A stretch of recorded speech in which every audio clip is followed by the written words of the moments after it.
Well, I just started it and already my camera is blurry. What's up, camera? What are you doing? Just started late. Camera.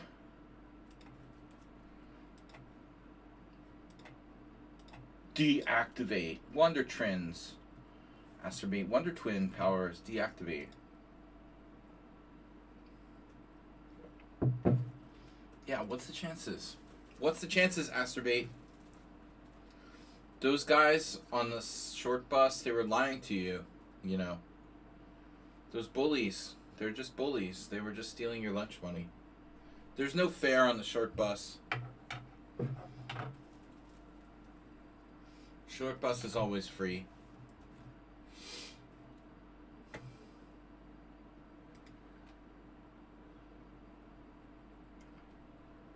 Seriously, I never take public transportation very much, like once a week.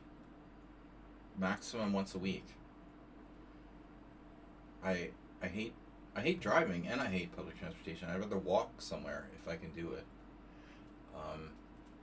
And I get on the bus and it's the frickin' bus driver who owes me like $2,000.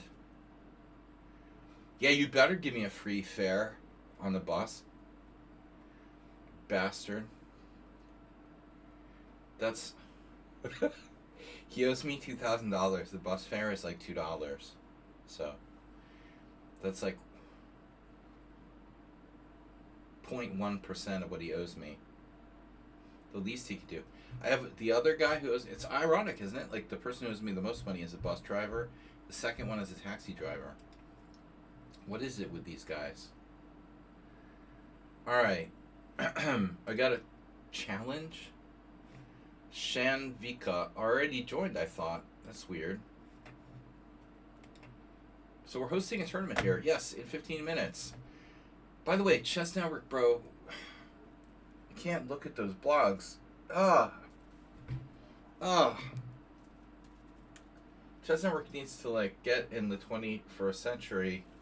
He's got Judith Polgar photos from, like, the...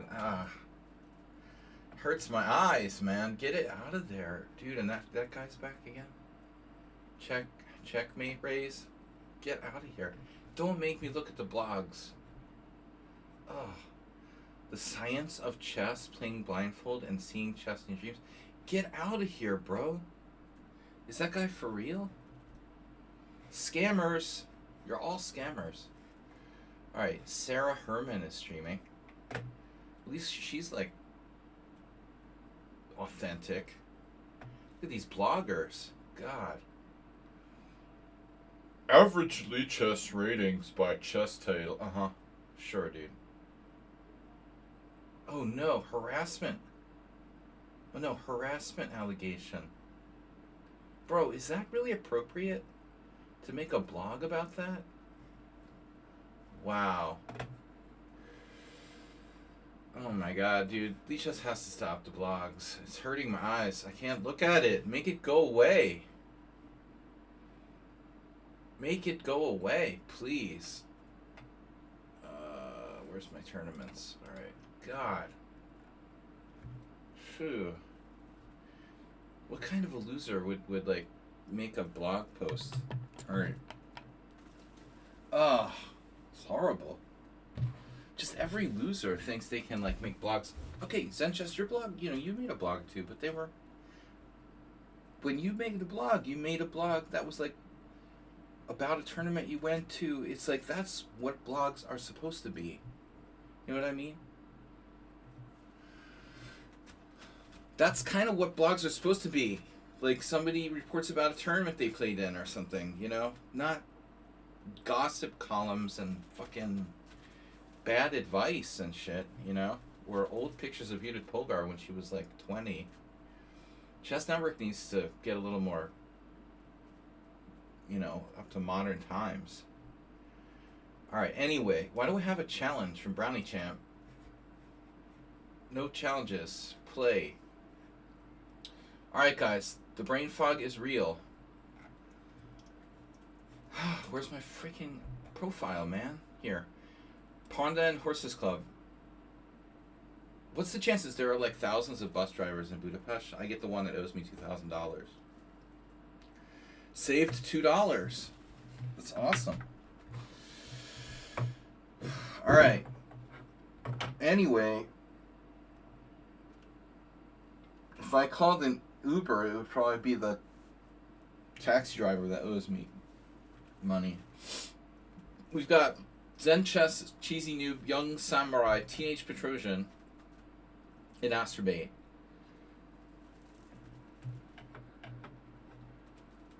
No, I just think it's funny that he's doing... No one even knows who Judith Polgar is. You know, it's like ridiculous. Do you think the people reading his blogs... She's like been retired almost as long as her awful sister. Alright. So... What's up? Pawnda Rapid, Steve Albini's Closet. The record producer and musician, punk rocker Steve Albini died last year, and they put up a website of like a bunch of his stuff called Steve Albini's Closet. I can buy his old records and shit. I need a closet like website online where I can sell the stuff from my storage unit. I'm just not famous enough. Slaggy's Closet. You can buy all my old chess books and stuff. I need to get like NetOg to organize that for me. Could do that. It'd be helpful if I was famous. More famous like Steve Albini. Alright. A lot of really cool records and stuff. The dude had an insane collection. But anyways, we're hosting a tournament. Oh yeah, I almost forgot. Hosting a tournament here. 7+3 rapid, 2 hours, 30 minutes, casual. Lately, I think we get more players from going live than me. I don't know why I even bother sending messages. Nobody reads the messages. You know, do you have an old copy of my system like I really want? You know, it's funny that you asked that, Senchess. Do you know what I literally searched for the other day? I wanted to find if there's like an original copy. What I would be interested in getting, this is really ironic that you say that. Why would you say that? I was just wondering, like, first edition in German.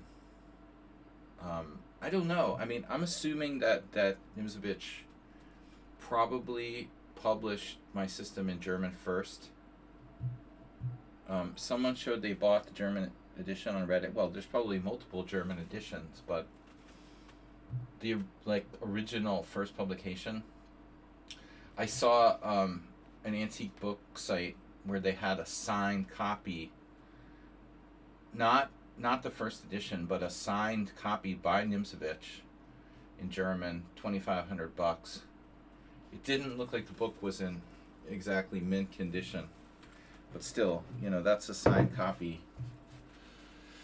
That's really funny. Are you reading my like internet search history or something? How do you know that? Like, why would you say that? That's totally random.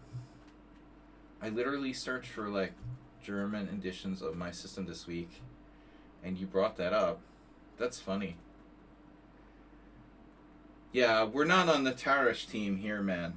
We're definitely, you know, anti-Tarash. Leave it to Uber driver. They were diametrically opposed, and I'm a huge Nimzovich fan too. Oh, you mentioned I'm selling books. Well, I'm not really selling books. Steve Albini has a bunch of records and shit. But I was just checking his website because, you know, he was a poker player too. I don't know what he has. But, I was thinking about it in terms of my own stuff. I'm actually not selling my books, but I could, you know, is what I'm saying. I could do, like, something like that. But it helps if you're famous. Like, all the stuff, if you're famous and all the stuff goes up for sale, everyone will probably buy it. Do I know Morzevich? No. But I know that he was, like, doing some streaming and stuff at some point. Speaking of Nimzovich, no, I mean, we're on the Nimzovich side here. No fans of Tarash running this stream. Although Uber driver acts like he's a fan of Tarash. No, thank you. Never inspired by Tarash. I like his opening. You know, the Tarash is okay, but not his philosophy about the game compared to Nimzovich. Speaking of Morozovich.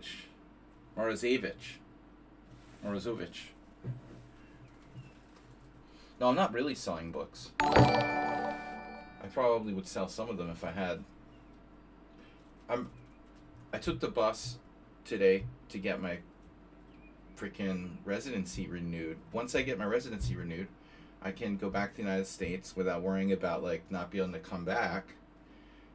And then I can resolve my stuff and whatnot. All right, 5 minutes to go. We got Sparkle Horse Cinch because I haven't been home to the States since COVID, which is insane. It's insane. We have people that have been subscribers longer than I've been in the United States. You know, it's outrageous.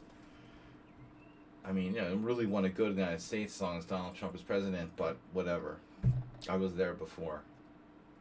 Very nice coming here from Hub House. He says, yeah, knowledge and experience is very important. That is, love your content and you're a role model. I love me too. Okay, so Hub House joined. Asterbait joined. We've got 7 players. Just 7 players. This is an arena.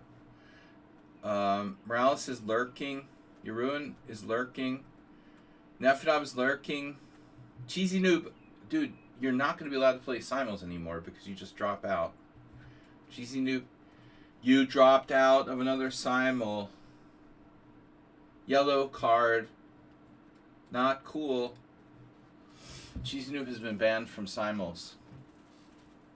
I asked people not to do that, not to join the Simuls and then leave, and he does it like every time. Alright. Law is law. You got a family call. Alright. Alright, we'll say something next time, you know, at least. It's an emergency, it's an emergency. You got a family call 2 Simuls in a row.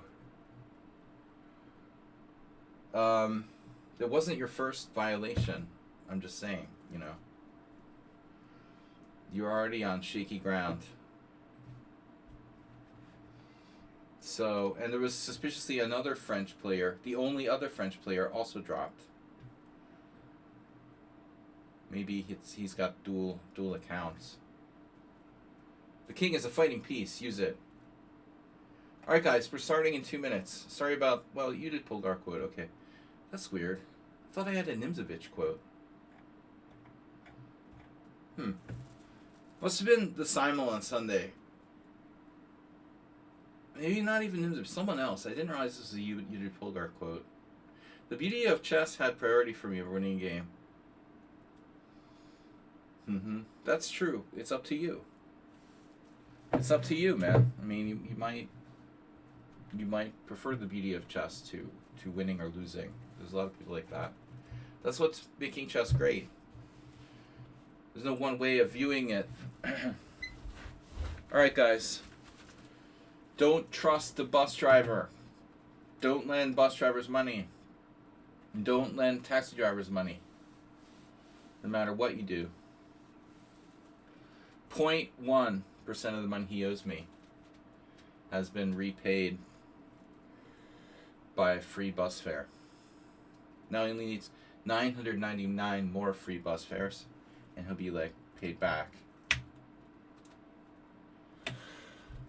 All right, summer tourney fund, guys.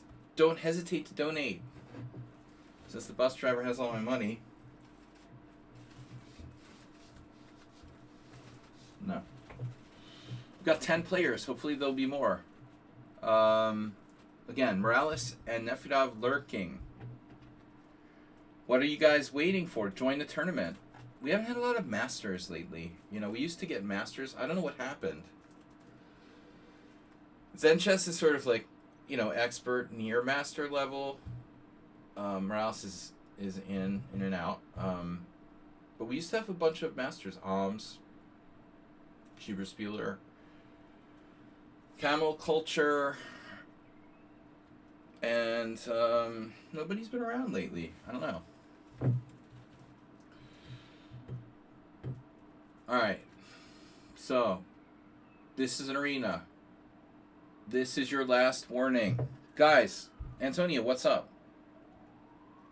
Oh, you can only play a game or two. Cool. Make sure to complain about the time control. No, you didn't. It's a good time control. This is, I think, our favorite time control. 7 plus 3.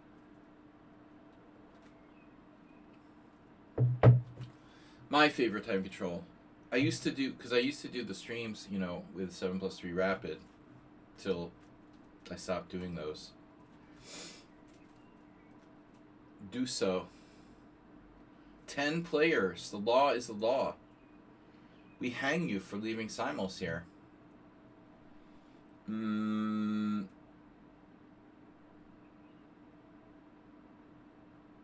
If you berserk, you lose your increment. No accelerated Queen's Indian today. I've been a little too reliant on that. And don't play the c5 against this guy. He did something weird last time when I tried to play that. Very positional line for white now. Huh. So castles.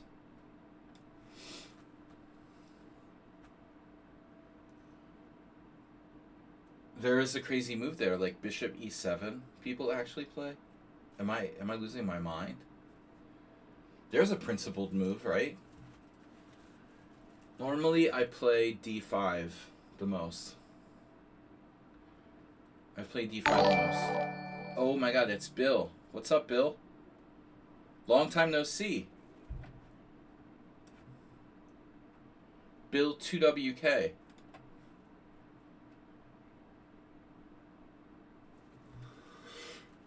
You can take on d2.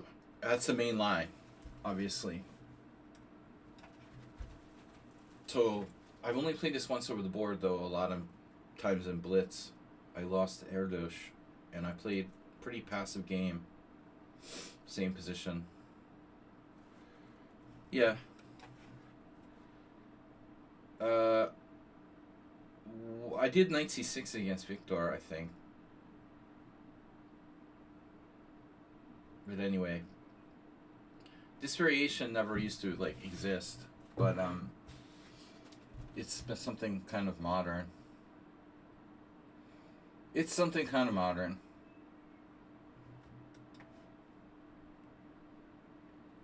I'm just playing on intuition here. I mean, in general, Nimzovich would not approve of attacking the head of the pawn chain.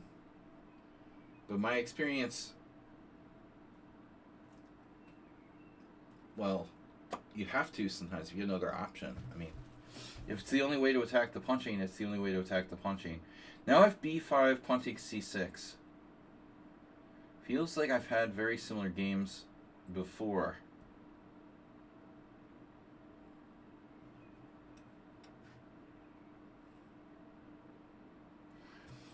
Blow it up. Yeah, this might not be a good idea. I really didn't calculate here properly. If pawn takes b5, I'll have to take on d5. I'm not getting that pawn back right away. But I think the chances of me getting it back are quite good. So it's kind of lucky that I played this move and I didn't really calculate pawn takes b5. After pawn b5, pawn d5, pawn d5. If knight d5, I have problems tactically, I would think. Knight on d5 unprotected, rook on a8 unprotected. He can skewer me with bishop e4. That looks very dangerous. So my assumption was like I could take the pawn. It's not a big deal, but I can't. I can pile up on it though. I would think I would be able to pile up on it and surround the d5 pawn. So he's going for it. You know, fine. Instant recapture. Now, this pawn, you know, it shouldn't be captured right away because of knight d5, bishop e4, I guess. I mean, unless you want to sack the exchange or something. But what's wrong with bishop d5? Bishop d5. In English language, I guess I'm saying bishop b7.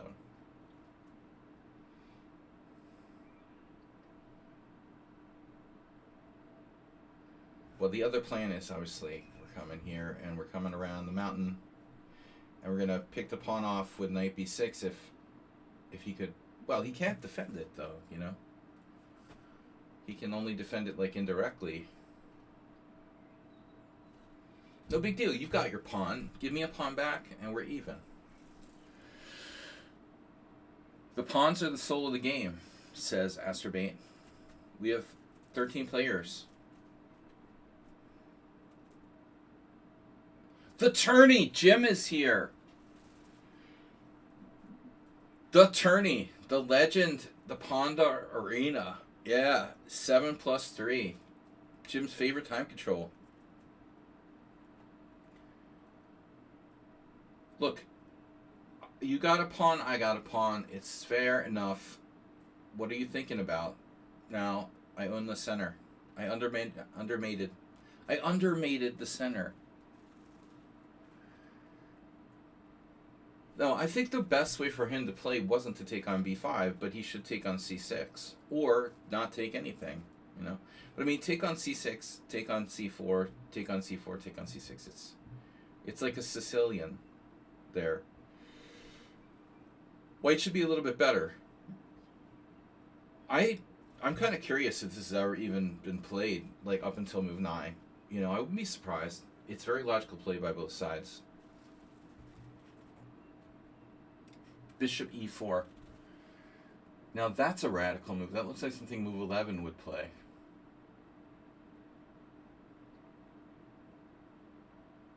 Okay, so I can win the pawn back with bishop takes d5, bishop takes d5, bishop takes d5, bishop takes d5, knight takes d5. Then he goes with a knight somewhere. I'm not sure I like my position that much there. So if I play, for example, yeah, knight d7 looks pretty good. Don't rush. It's like,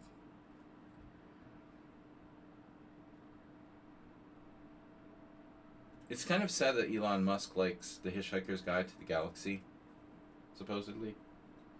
But anyway, you know, the famous concept from that book, White Hung a Piece. Do not panic, right? It's connected to do not panic is also very connected to do not rush. Alright, so he dropped a piece, knight b3. It's a strange blunder. Okay, whatever. Back to tournament. Bisonov is here. Long time no see. Glad you're well. Well, I hope you're well. Bill the Bisonov. Bisonic. The Bisonic Lodge. Bill subscribed with Prime. We haven't had a Prime sub in a while. 38 months. So it's been a few since we last saw you. Can I check this game real quick? Somebody tell me if my game starts. Wow. C6 TN. Unbelievable. C6 is a TN. That's crazy, bro. It's a TN.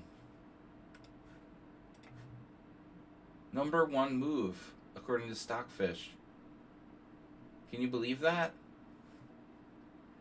Wow. I understand chess a little bit. All those grandmasters, they couldn't find c6. Sledgy with a theoretical novelty. Sung de Prism. Purveyor of French defense. You're a purveyor. I'm glad to see many here are looking well too. Well, we should be glad we can't see them. They don't look so good if you see them up close. Asterbait looks like Jack Black.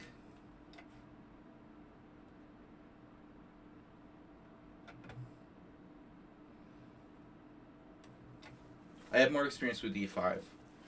Yeah. I can't remember if we did this already. But, alright. I think we did, probably. Probably did.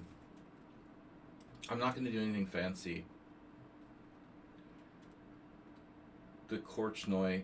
Oh, this is real old school. C5 is like 19th century. No, that's like Uber Driver. That's like 70s. This is like a 70s era move. The modern moves are E5 and B6. This is like the original. I don't know if I should maybe play Bishop D3 there. I had this game, bro, probably at the Boylston Chess Club, like 1991. I can't remember the context though. Maybe a match I had with the late National Master Eric Godin. A lot of interesting people died last year. Every year, right? A lot of interesting people die every year. You're well. Yeah, I was thinking about you at some point, you know, among the regulars who haven't been around for a while. Arsenal wasn't here for a while. Okay, H6, preempting any possible trap of the queen. That looks like a normal-ish move, right? What this reminds me of is, you know, it reminds me of the, yeah, this is like a game I had vaguely remember with Godin. I think it was probably a draw, but for some reason it's not considered very good for black. It looks like a semi-Tarash. I think that I remember there being some very old game I analyzed this exact line, maybe in the Encyclopedia of Chess Openings.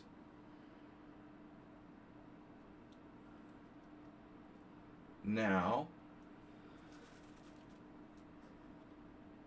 I think I'm supposed to play Queen E3.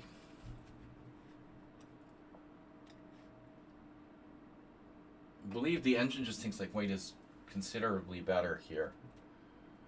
On the downside, you have traded two sets of pieces, like Grandmaster Dragan Kostic, my friend, always said. Change two pieces and she doesn't know how to attack.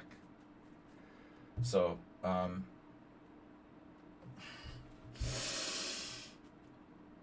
but big advantage. Big. We like it big here. Bigly.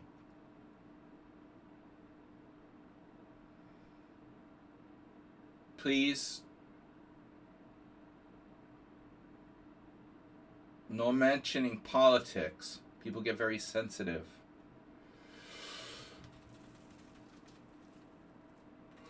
Oh, rook E8, bro. This is very passive. You're inviting me to play D5. Yeah. But if I don't do something, did I just allow E5 now? Yes, maybe. Did I seriously just allow E5? I hope not. Damn. You're seriously gonna do that? Even though even though you're pinned on the E file. If I was to move my other rook to E8, like, how do you not lose material? I'm kind of curious. Let's say I move rook D E8. Wait a minute, why not the other rook? No.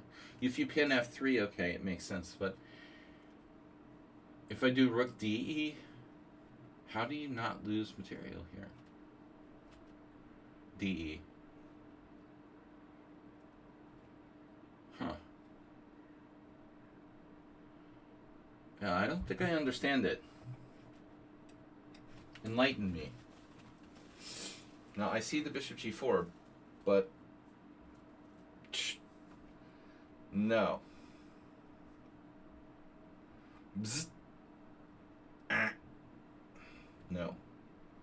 This is stop and go. Touch and go records.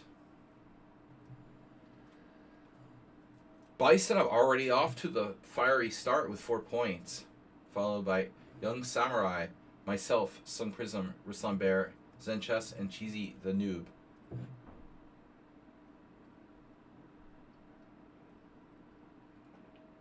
There's something weird about putting your rook on E8 with a half-open D-file. No? I mean, normally black would have played rook d8 and maybe like b6 and bishop b7.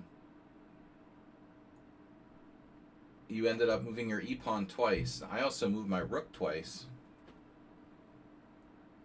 Maybe my move was a mistake, but I don't think so. I was going to put the other rook on e1 anyway, but I didn't see the urgency. I could have done that. I mean, yeah. Urgency. It's an urgency. Oof, this looks bad for black, no? It's emergency, emergent markets. He had a long school day.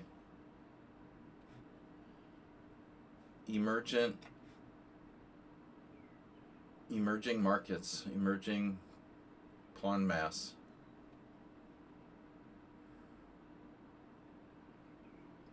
So the whole variation is old school, and it's considered to be like slightly better for white.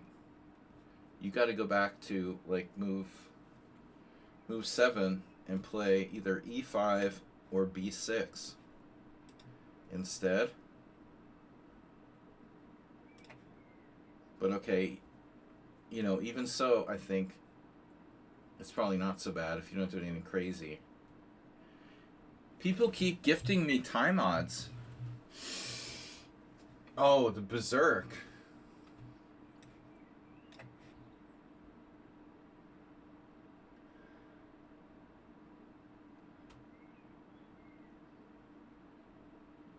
Wow, that was a long move you got there. That's a long move. Wow. Would you like to resign? You got what, F6? It's fine. Something like F6.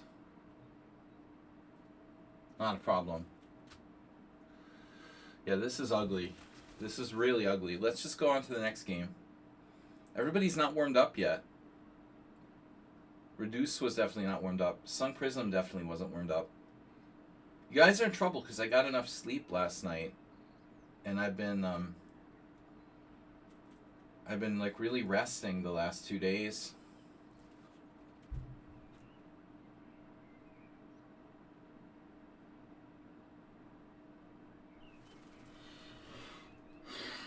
True, this move order. Still terrible for black, obviously.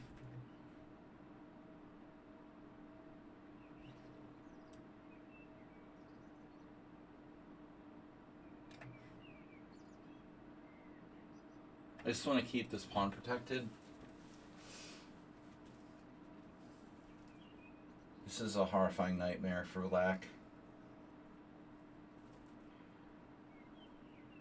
Don't you want to go to the next game? Pretty bad situation, honestly.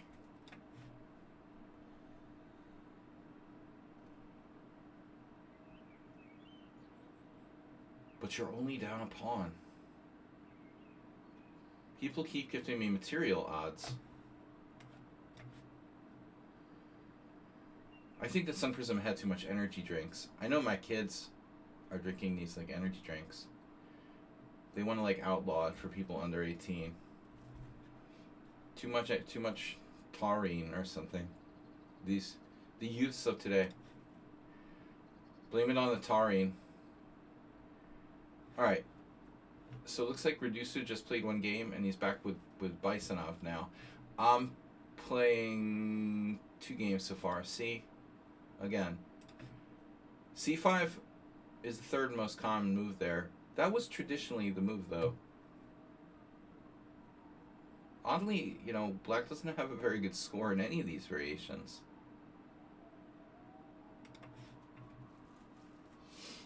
I don't really like playing the black side. I think that's like one of the worst lines against the English. Well, it's reverse. It's one of white's best English lines, the floor makiness. I think you should try to stay away from it if possible. White tends to get the initiative. Though I lost to...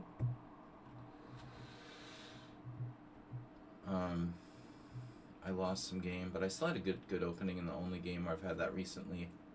Against Luke Mendonca a couple of years ago. Kramnik trained Indian GM.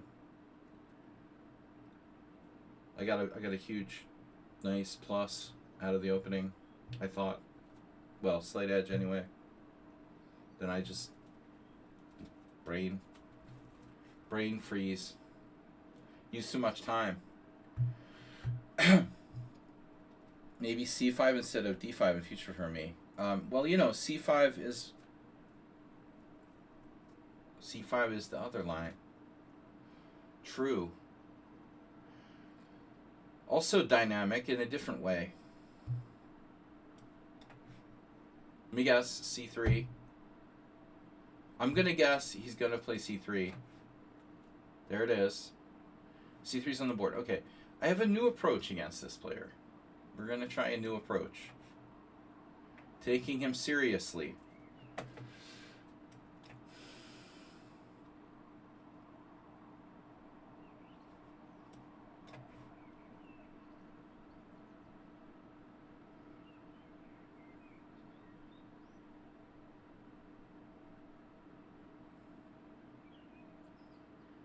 Yeah, I mean, he's got a pretty narrow repertoire playing this Tourney attack all the time.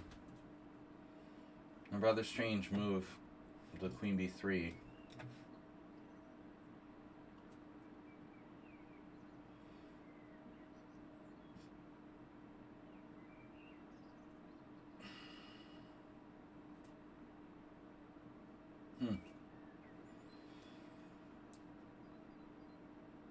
I imagine if I want to go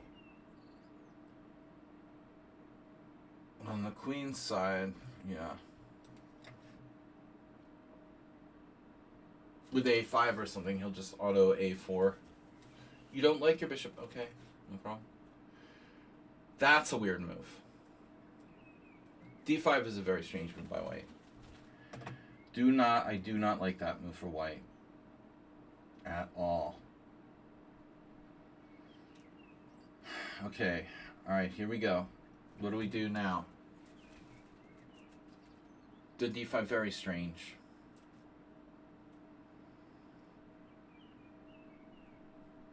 Nibble on my house. Here, it makes me want to do C6 again, but I'm thinking that's not right in this position.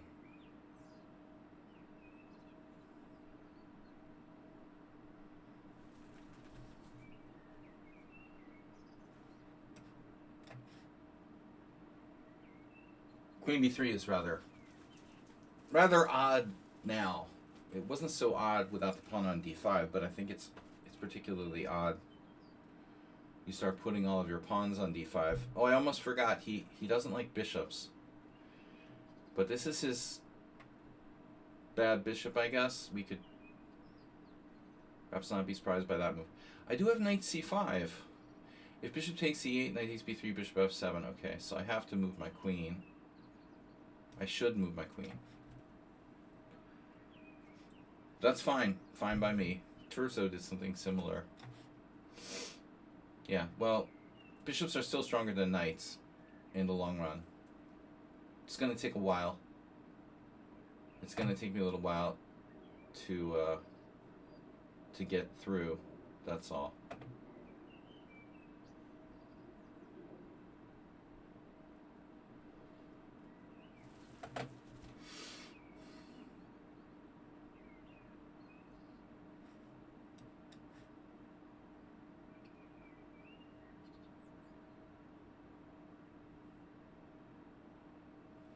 Very, very strange player. This character. All right.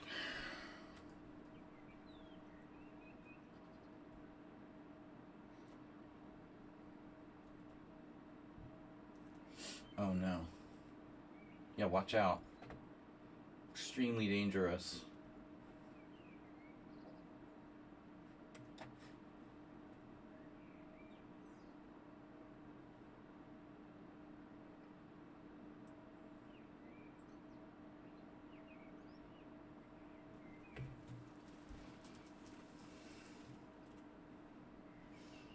Where are you going to put your king?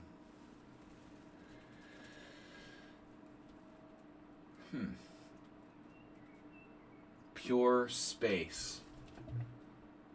Yeah.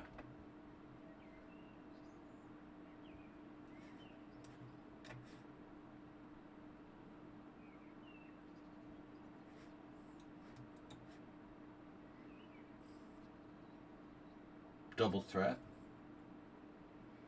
This is going to be epic game, obviously. He doesn't care about bishop a5. You got to pick a side, any side. All right. It's no.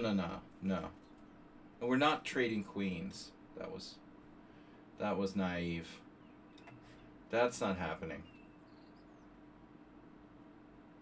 He's a little impulsive.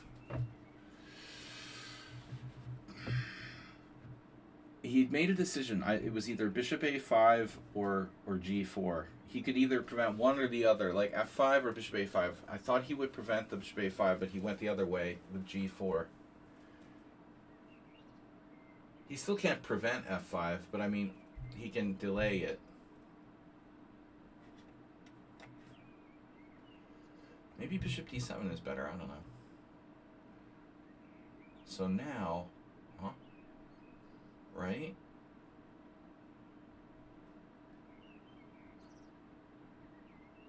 Yeah, I think developing is a good idea.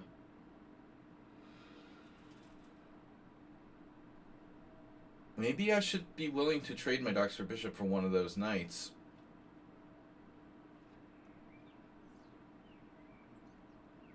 Still, it's pretty strong. I think I'm going to pass on that. Maybe I should go to g7 here. He plays like knight b3. I think bishop b4 is really strong. Doesn't want to do that. His knight's not good on b3. What would Velimirovich say about this position? I wonder if Mr. Slow were here. We're fans of Velimirovich. Wild Geese. Yeah, this is very deep.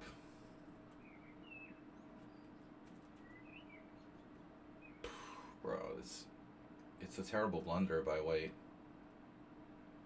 He's just straight up letting me play bishop takes g4. Okay. If your king wasn't on e2, I think it would be a reasonable move.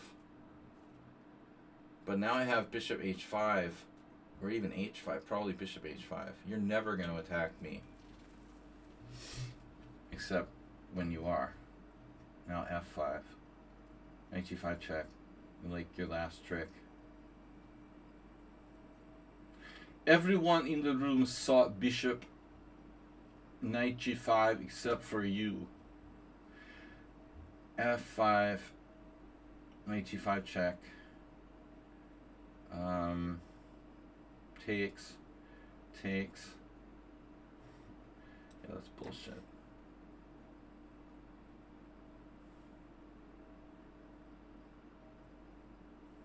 I dare you.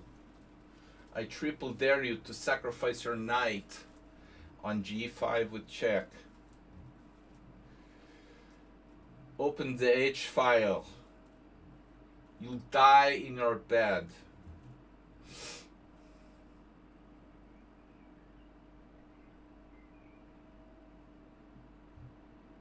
Yeah, this is poor cheesy noob. This really doesn't look good. He's lost on both sides. If I get bored with winning on the F file, I can go to the queen side.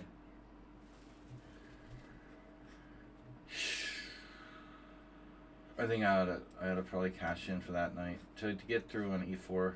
Let's simplify.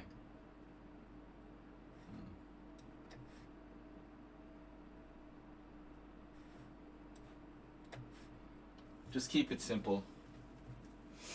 We're up a clear pawn. The knight's dominated. Nothing to see here.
Oh no. Alright. That was ugly. It's getting ugly. Bison in second place. Tied with me for first. Young Samurai. Zen Chess. The law is the law, but we should start berserking if we get any lower rated players, I guess. Who can I berserk against? I don't know. Hubhouse beat me in the simul. Everybody looks pretty good on the first page. Uber drivers here. Blogging. Sack Draw joined. Vivid Ghost 2400. Schumacher is in. The only players I could maybe berserk against are Acerbate and Paolo.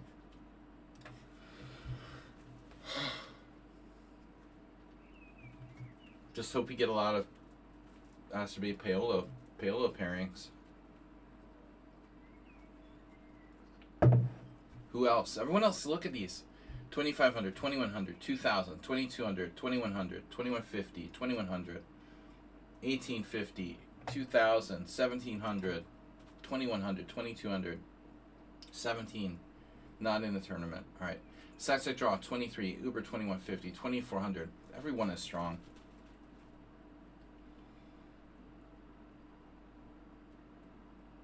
And they're definitely fast. Wild Geese. So what's up, guys? Come on, let's get some hype train going. The Tuesday hype train. Most rare hype train of all. The bus driver didn't pay me back. For those of you that weren't here at the beginning of the stream, got on the bus today, and the bus driver owes me like $2,000. What are the chances? Like, so I got a free bus fare for $2.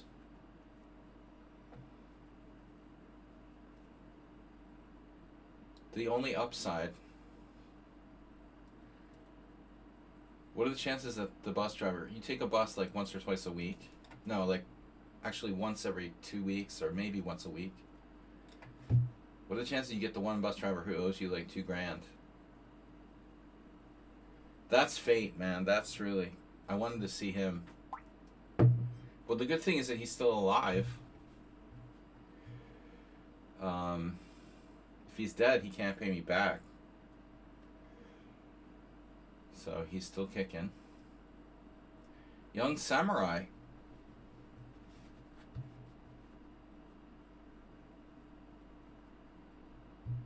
Pianketo Kings Indian. A Grigo variation. I lost to Sean Nagel in this line. He did exactly the same thing, I think. Wasn't it this?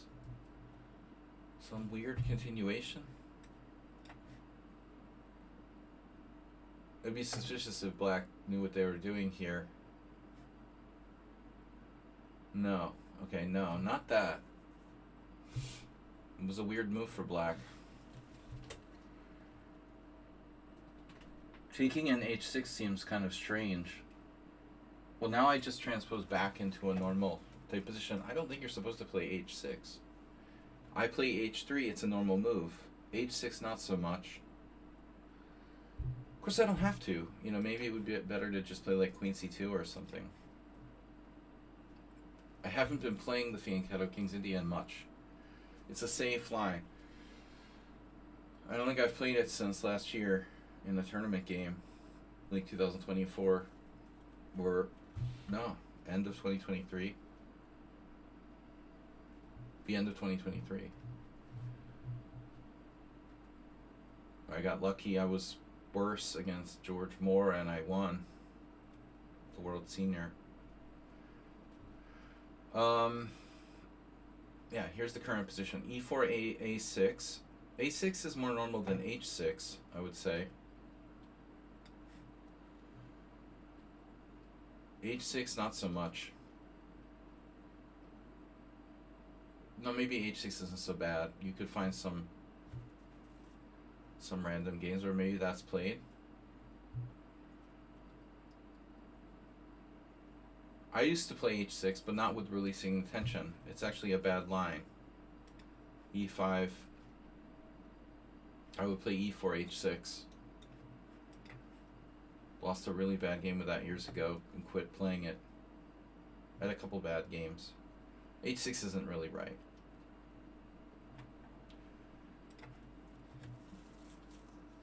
Okay, come on, everybody's slow today.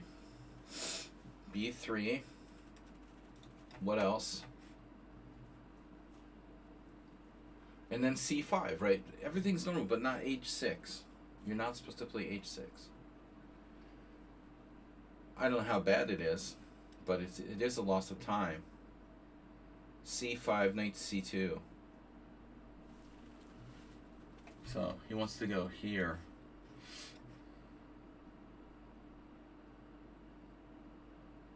First of all, I can play F4.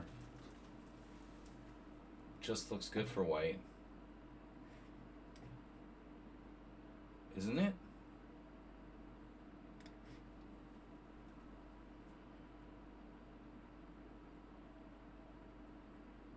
I'm not that interested in knight c6, knight takes c6. I'm more interested in bishop e3 here. Just keeping the tension.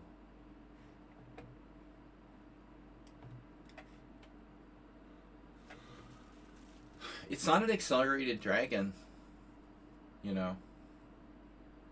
An accelerated dragon, you don't mind so much trading the dark square pieces and doing like a dark square bind, but here it's a lot worse, generally speaking, because black doesn't have an e7 pawn.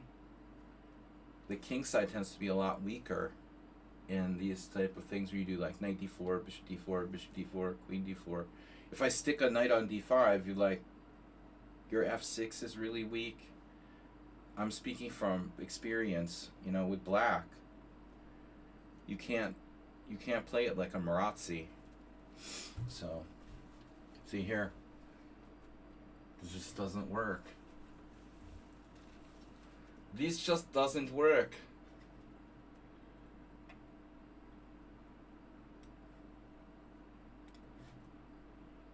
Hello? Oh, okay. Yeah, well, lucky for you, you're not hopelessly lost yet.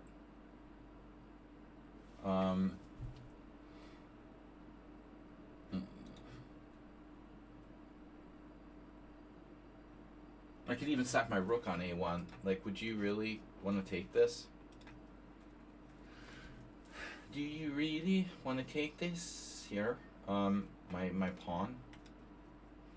So let's say queen d2, knight c5, rook d1, rook e8, bishop f2. I also eye this. The eye in the sky. It's so quiet in the chat room, guys. Come on. Let's get some life in there. Hype train. I'll have to stir the pot here a little bit. Donate to my own stream. No. Can't do that. It's not allowed. It's like, no, I don't have any Qatari jets I can like donate to myself. We have to cool the emotes though. We got that from Hype Train. The button mash. Also, for example, this one, which I like. Respectfully, no. See? The more Hype Trains you get, the more cool stuff. Right, Acerbate? Right. Okay, knight f6 now. Pawn smash. Knight takes d5, pawn takes d5. Yeah, maybe I don't want to trade pieces. You want to do knight h5? Take on f6.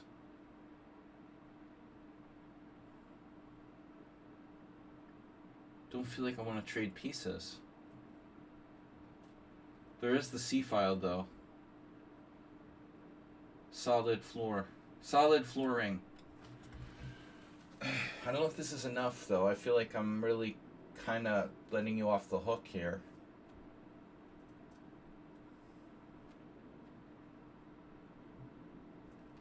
Who was Solid Floor's role model?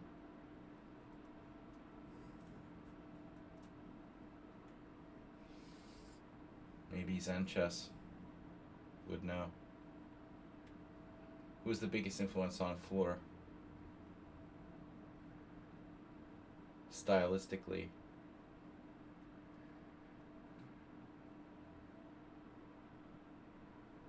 You have 200 bits, but I can't remember how to use them. Oh no.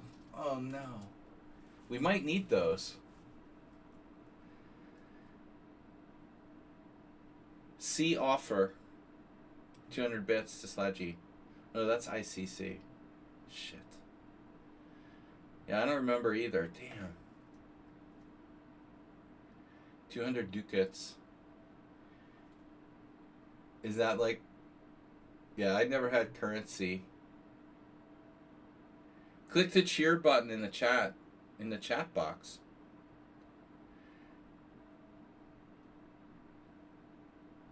See offer Sledgy 200 shekels. There we go. All right. We're 1/100th of the way to a hype train. Thanks, Bill. Bill donated an HGG. Trip chances here. New players. The only reason I should consider an alternative here, knight takes, c6, b takes, c6. Not really. This was the plan. This is the plan.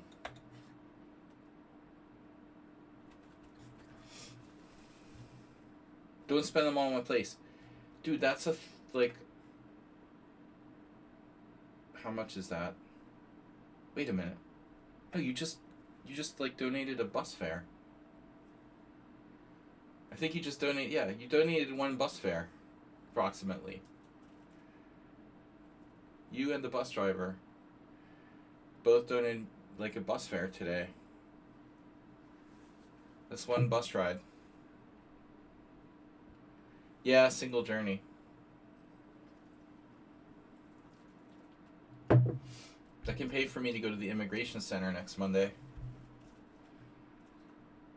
I'm at the immigration center. I'm like the only American, probably. Orban talks a lot about like anti-migrants and stuff. But like Hungarians, they don't want to do like, you know,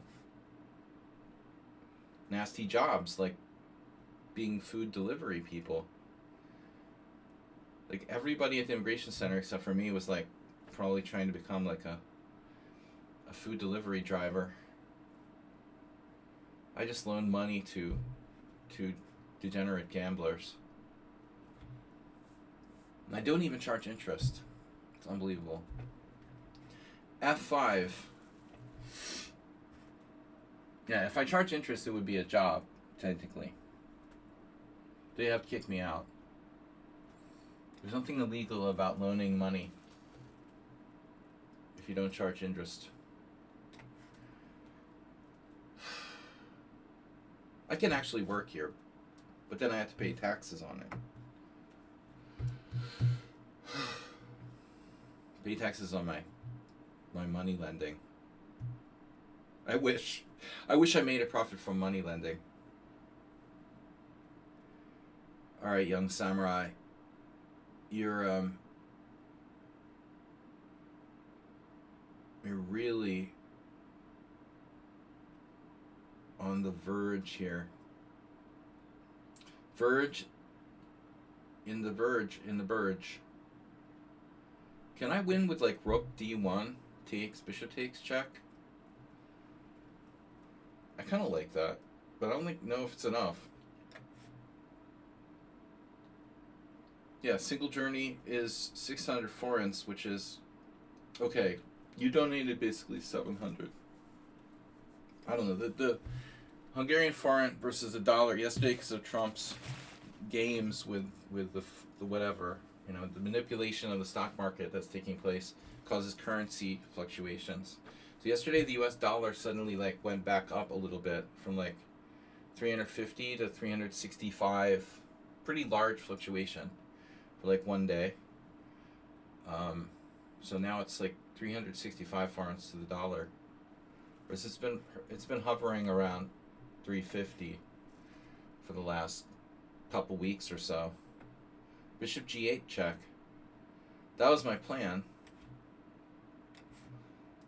Ta-da! Ding, ding, ding, ding, ding. We got him.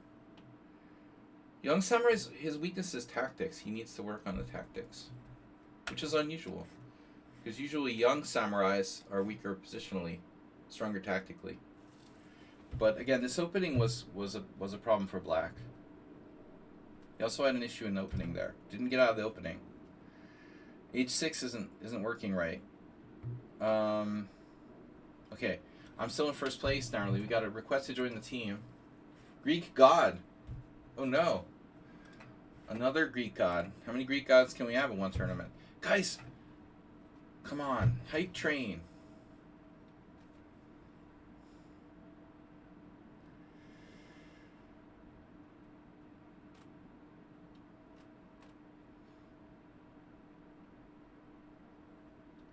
Wait, is there I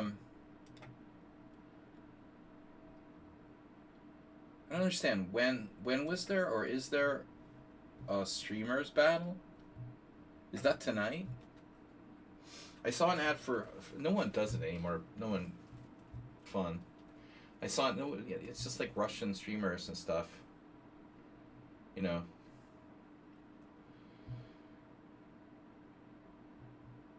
It seems like the streamer battles kind of lost their mojo. It's a little bit outdated, yeah. Well, it lost its mojo. It was cool. I mean, especially during the pandemic and whatnot. Yeah, I mean, it loses its mojo. Alright. So Bisonov's in second place. Bisonov lost.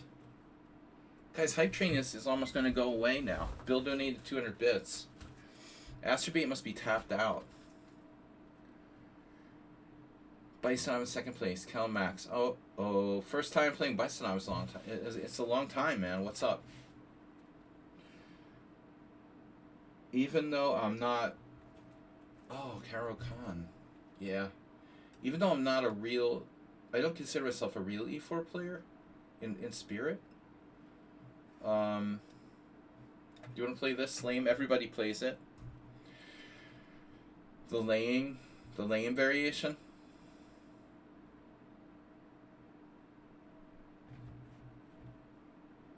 You're not obligated to go into this endgame, you know, by any stretch. Actually, I don't know what I would do with black. I mean, I like endgames, and white has like a microscopic edge, but mostly people just can't play endgames. And white also has a strong pawn here. I really don't... I don't really like trading queens, giving up your strong point on d5. I think if I had to play this for black, I'd be more likely to do the other things like bishop g4 or... I was wondering if black could play some weird move like queen c7. Am I making that up? Anyway, this is very trendy now. And g6 definitely a move. It's definitely a move. That might be like one of the better lines.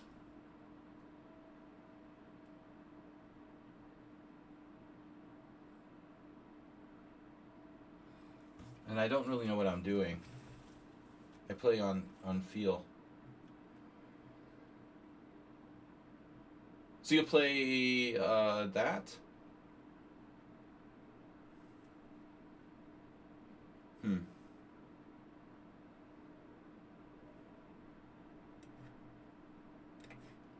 You can't go wrong with bishop c4. You can't play in games anymore. What about fantasy variation? Yeah, fantasy variation is okay. You know, all the people, a lot of people do that like DE4, FE4, E5 automatically, and I really don't think that's black's best approach. You know, I think that white is definitely a little bit better there. So, the fantasy variation remains a good option.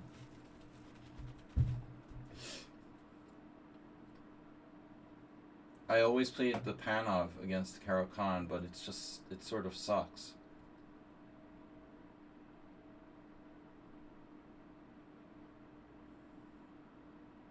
But but now I'm beginning to wonder about your position.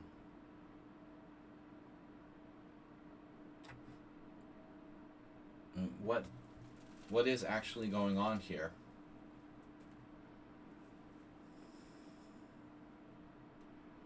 I wasn't sure if you were thinking about playing knight h6 or something. You know. Juno. A great draw. No, I mean, yeah, the Panov is just merely like a reverse Tarash or something. It's not that it's a draw, it's just that you can't get an advantage. But, I mean, everybody has to agree that the advanced variation is probably white's best. But it takes a lot of work. You know, it's very, very closed. I always preferred open positions a little bit.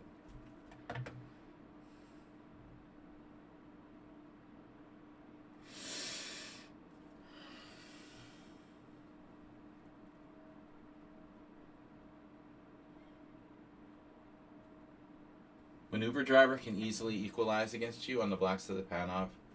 You know it's time to give it up.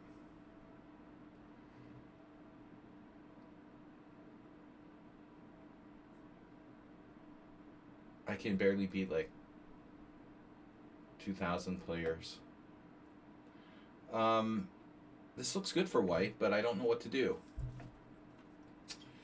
The bishop on the diagonal is an issue, although you couldn't possibly give that up. And c3 looks kind of slow. I should play e5, I guess. Yeah, I think we'll go for e5.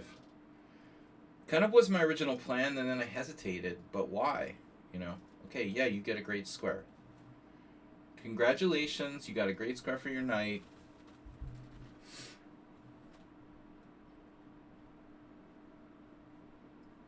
It is what it is.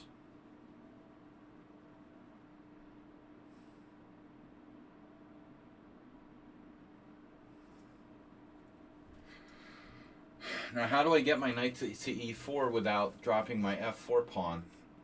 Right? Knight d2, knight takes f4, knight e4, knight takes g2, knight d6 check. That's kind of interesting, but not good enough. I need to protect that, which means more weaknesses. It's a nice pawn chain, if you can get it. No risk of anything going wrong there whatsoever.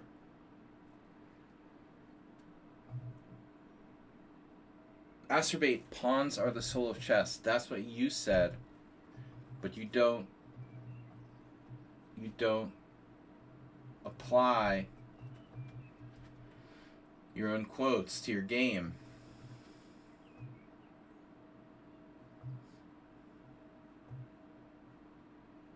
Knight d2 has another problem now. It allows 93 check, so I have to eliminate that issue.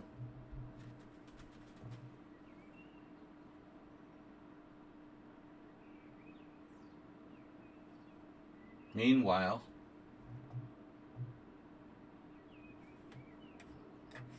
this is kind of a weird move. I'm not sure what I'm doing here. This is a really weird move by me. b5, extreme. Okay.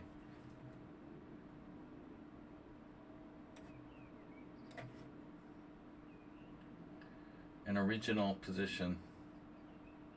Just 960. Now if I play knight g1,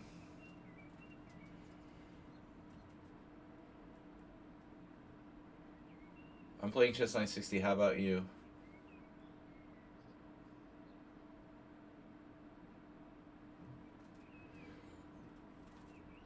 It's a nice knight you got there on d5.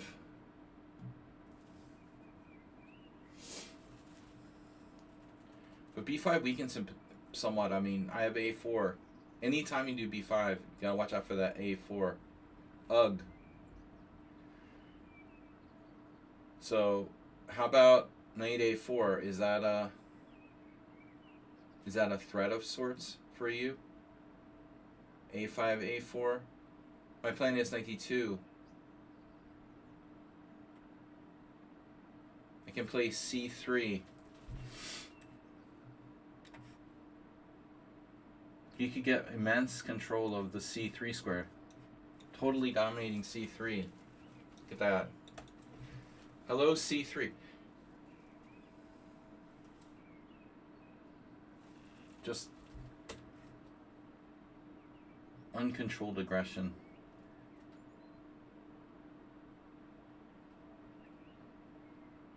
That'll show me. That'll show me.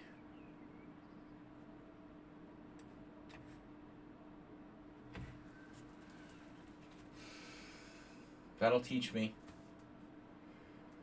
What about putting my king somewhere sensible, like pick a square? The options include e2 to f2, c3 and king c2, or bishop d2 and king c1. Now his latest move, defending and attacking at the same time.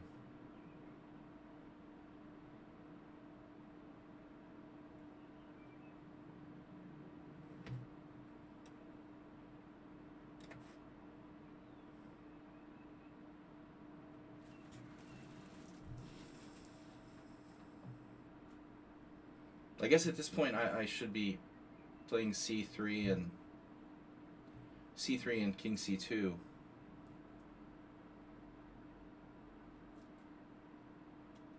He's got more time than me. Been thinking too much. Okay, we've got a lot of players. Kelmax is in first place. We've got a lot of players. 20 players total. Nice. We've had 30 in the past. So what happened? Nefyadov never joined? Nefyadov.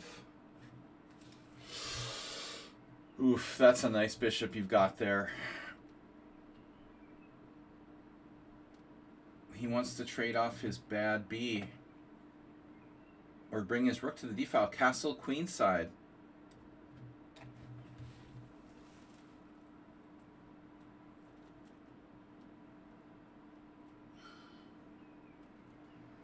Isn't white just better, fundamentally? I mean... Right? It's... just about 3/4 of the center is mine. That Tetris there belongs to me. Where are you going with king d7? Wow. You didn't want to castle the other way. Alright. Now you're doing the king move. You're copying me. Wow, he doesn't want to get off the line. I have c4, very double-edged move. But truthfully, I think not really the break I want to do here.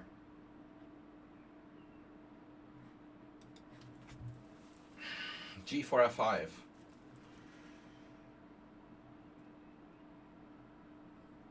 I have knight d4.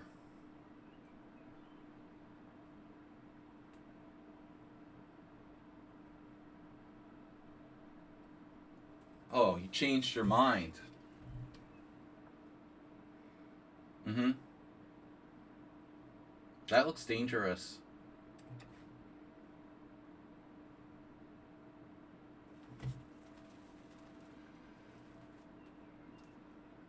Very dangerous. We thought you were heading for c7. Changed his mind.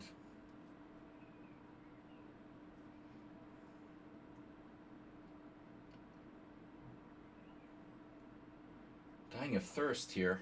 There's my water. Okay. So, thoughtful game. Good time control. Brain fog minimized.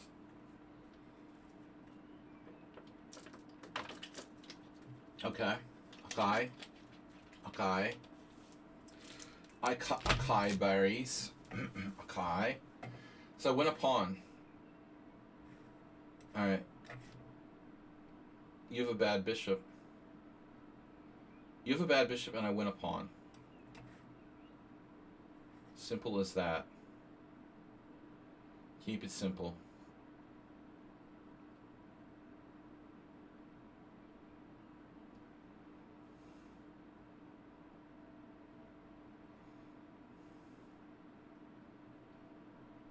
He has bishop b5. But I have knight d4. Knight d4 is also a crusher because it's double attack. Another very strong idea is bishop g5 in some positions. Black's going to need some tactics here. How about the b file or bishop b5? Not fast enough.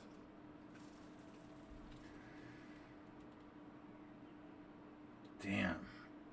Trying for a3.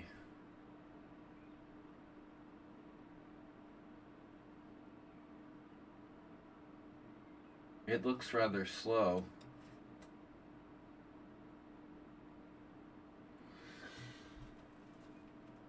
I mean, this is a very strong trade. If you played a3, it could get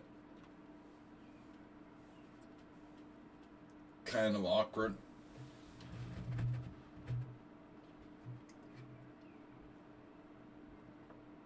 That's a really bad bishop on a6. Basically, it's a non-entity. It's in the spirit realm. Have you guys seen a ghost? Have you seen a ghost before?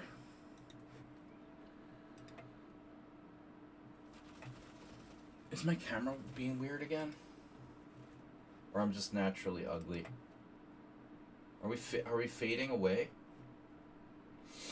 Like a Twilight Zone episode? Wait, I had a plan. Oh yeah. Knight there. Oof. This is not good. King d7.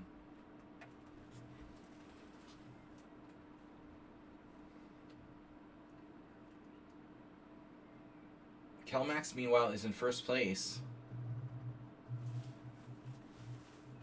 I feel like there should be a mate coming up for me.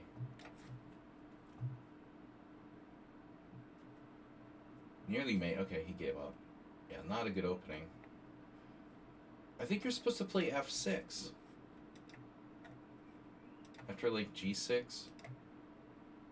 Too late for f6. Alright, I don't know. I don't know. We're in first place, 16 points. Kelmax in second with 12. Sun Prism with 12. Bisonov with 12. I'm on a streak. Young Samurai with 6. Zenchess 6. Zenchess lost to Sun Prism. Minor upset. Ruslan with 6. Cheesy Noob with 6. Hubhouse with 4. HGG just arrived. Lost to Ruslan Bear. That's a minor upset. Uber Drivers played just 2 games, losing to Kelmax. You gave a lot of unnecessary counterplay, I believe, Zenchess.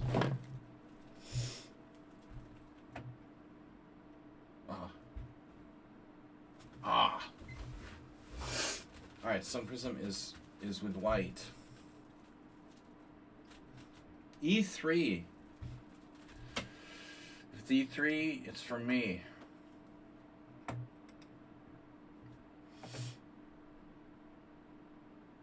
Oh, you're playing the French with reverse colors. Very cute.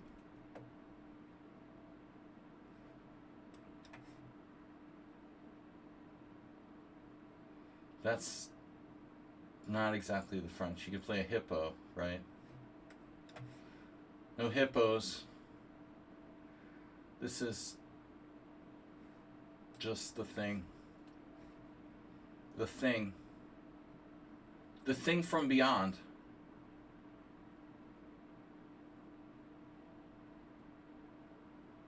That's fine. Whatever floats your boat.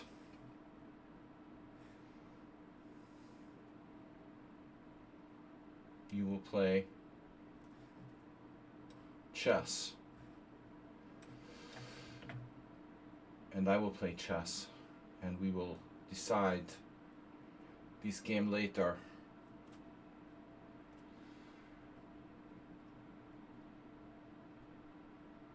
Oh, wow, that's cool. Cool. Cool.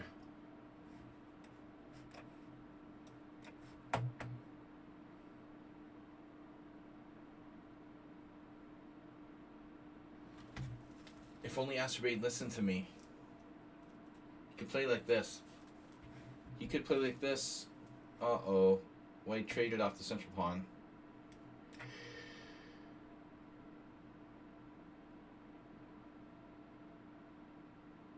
You don't like the center.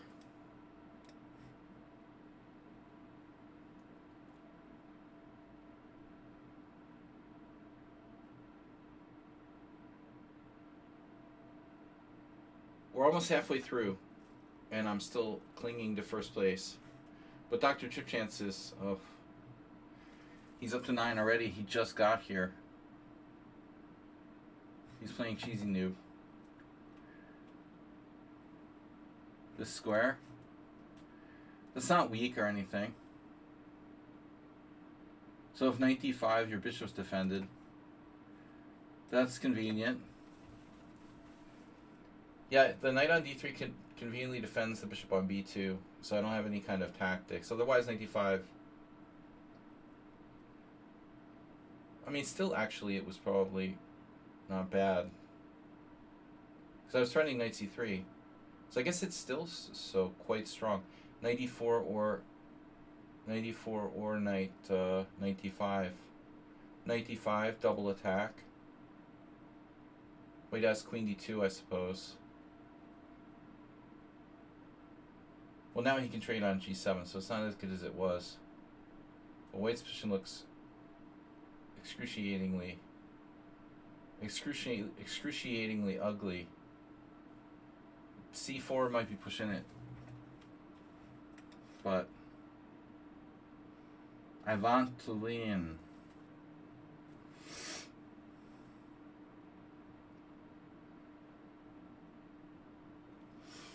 No matter what you do, don't take that.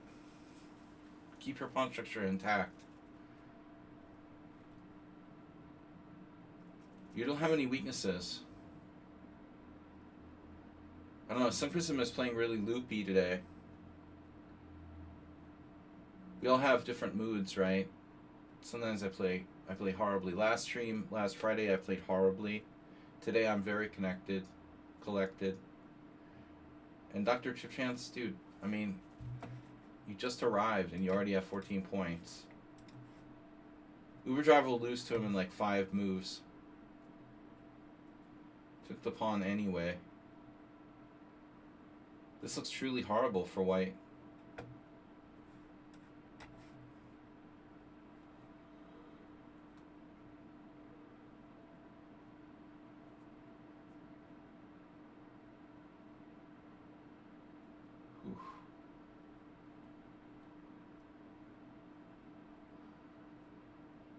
Check. Yeah. Always check.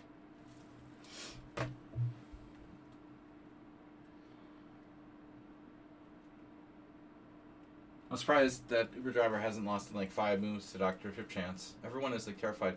Now he's 2,500 in bullet. It just goes up and up.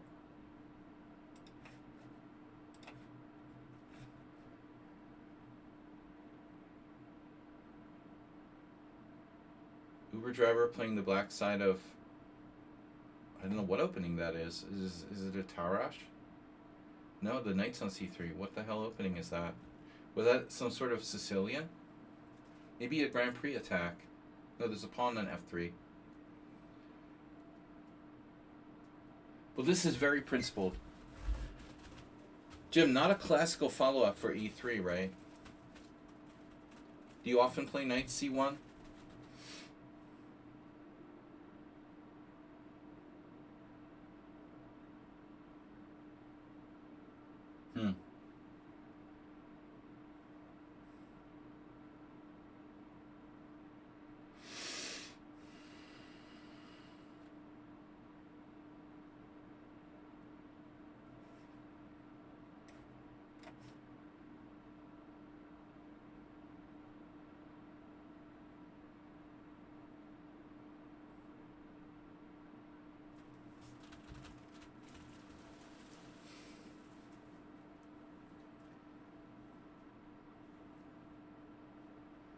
Wish I had a plan here.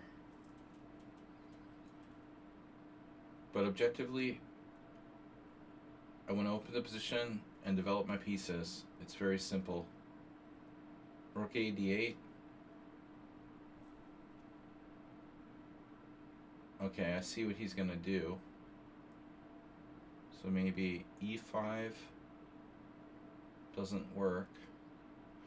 Unless I took with a knight, which is not bad.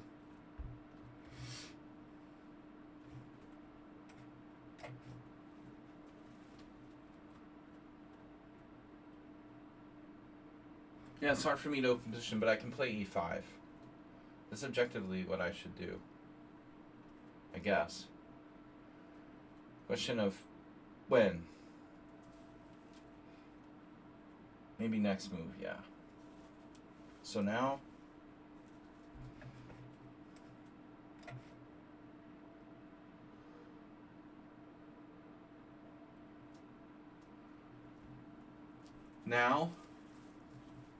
how you like me now?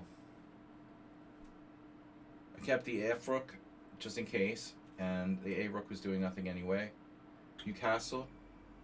You got happy dark squares. Happy dark squares day. Take. Queen c5 first.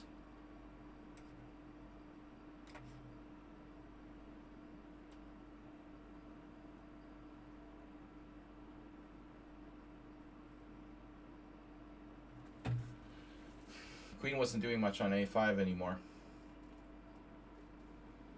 This is good to be inventive from time to time. One thing to be inventive, it's another thing to like blatantly violate principles. We have to violate principles maybe just a little, but we don't want to go too far. It's definitely good to be inventive from time to time. Definitely. But I think f4 and all that here was way too much. The bird must not be entered into lightly. Good. Guys, 200 bits. Do I hear 3? We got a donation from Bisonov and a sub. Is anybody gonna subscribe today? Please. Sun Prism 9325.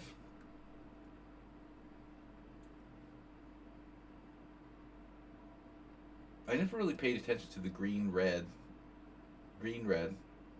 So the losing player has red, the winning player has green. I mean, this has been this way for like 7 years and I never really thought about it. I mean, I get like when you lose it's red, but I never thought about overall score. I think it's a weird feature, you know, for the site really.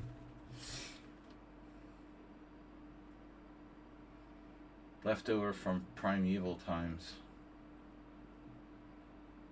It's kind of cool, but also kind of quirky. Come on. Everybody lose to Dr. Trip Chance every single game. No one ever beat him or anything. Okay, queen takes e3 check.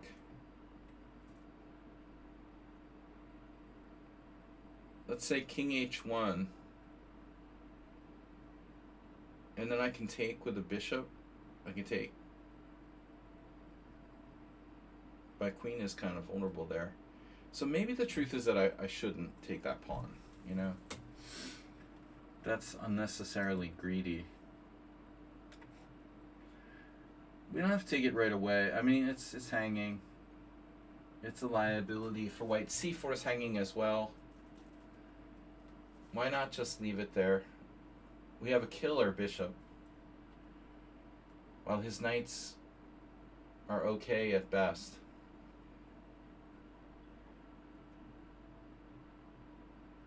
Actually, like knight d5 would be great, except for the fact that c4 falls and then you have no support for the knight on d5 at all anymore whatsoever. But it all comes down to control the center and pawn structure. So okay, he reinforces his c4 pawn. But there doesn't seem to be anything he can do about the loss of f4. It's just like gone.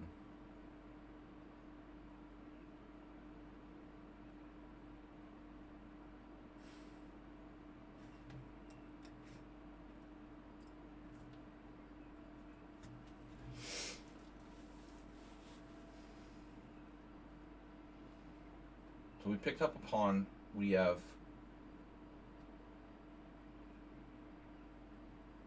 opponent finds a resource now. Knight d2. I didn't see that. Well, the monster bishop is not leaving the board. So he has a kind of creative way of... He finds a creative way to defend his pawn. Rook... Although I could play rook e8. Bishop a8. Also. Bishop b7. Maybe better. Yeah. Alright.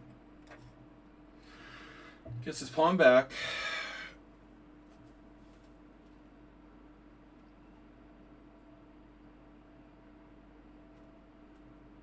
But unclear for how long. We gotta pressurize.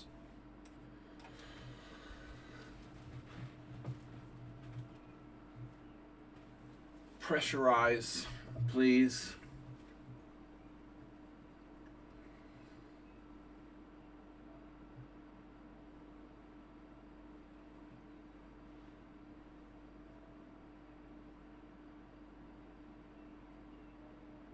Very close.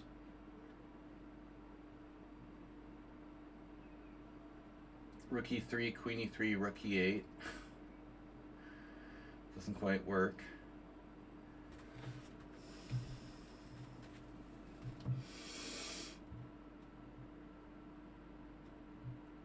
Meanwhile,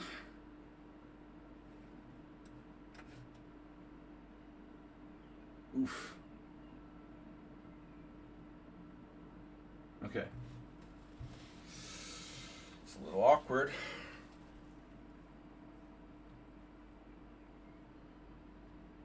Okay. That wasn't the move I expected.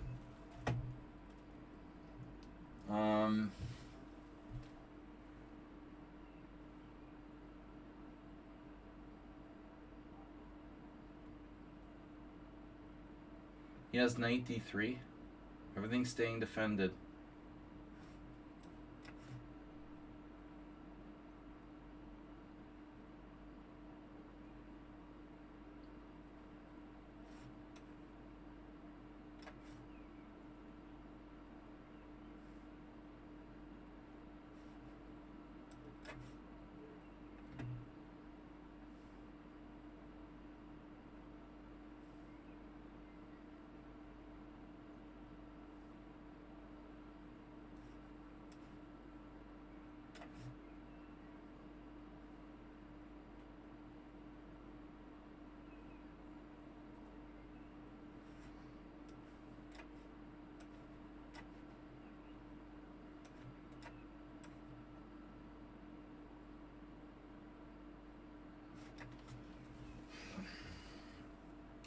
I totally just realized I was attacking f3.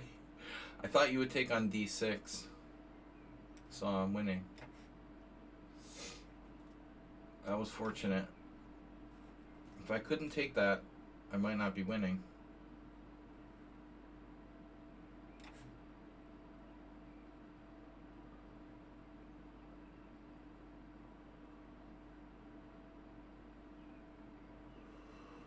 Yeah.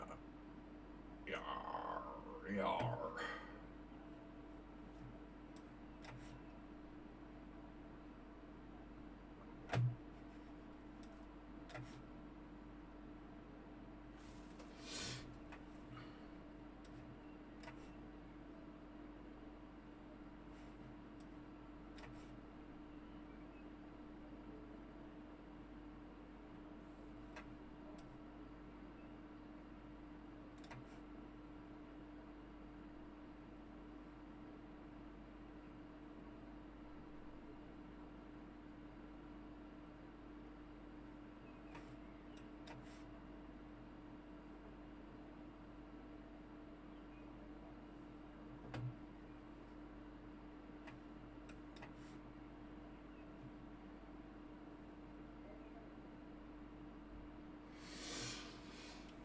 Reprehensible.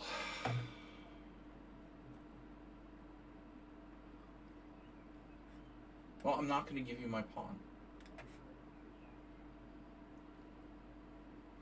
That's all there is to it.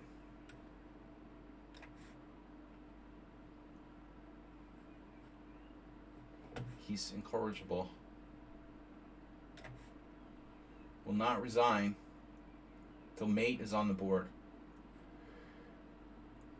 Alright, Dr. Chip Chance already tied with me. I mean, dude, what? He beat Bysonov. He drew, okay, he drew Uber Driver. Oof. Wait, he lost his first game? How does he have 16 points if he lost his first game? That's unbelievable.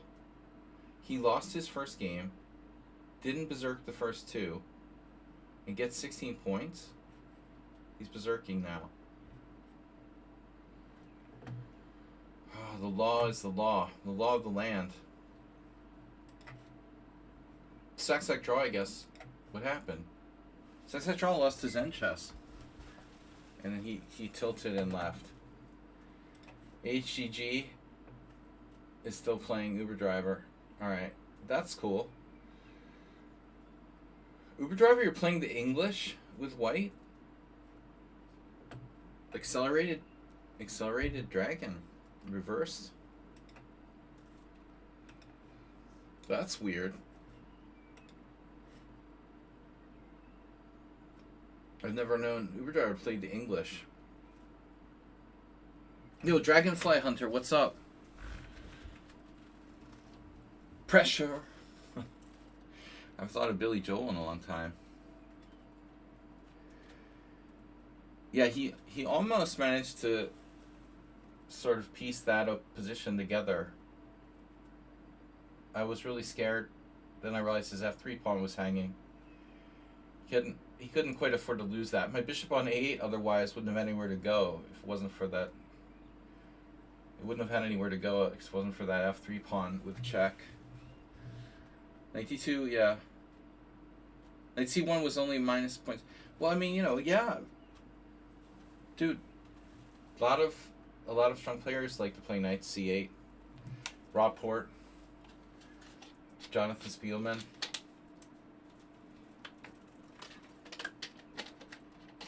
Knight C8, Knight C1.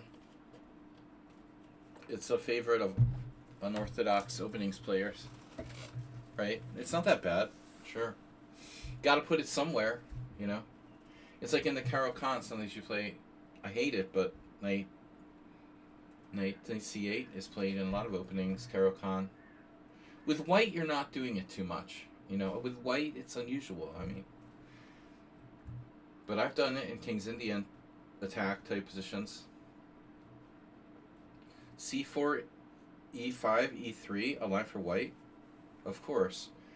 But it's not a move order that's used too often. I mean, it will probably just transpose to a different English line or some kind of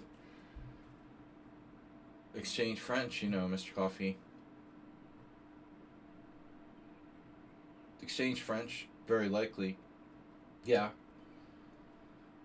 I mean, wait, probably Hikaru plays that, or had played that, you know. I mean, lots of people do that, but I think E3 isn't so typical that early, you know. I mean, you're going to play usually the knight out first, or one of the knights out first.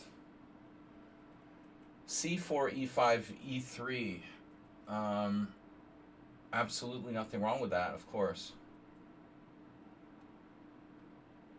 Yeah, you could play like you're black in the Sicilian. Now, Bysonov is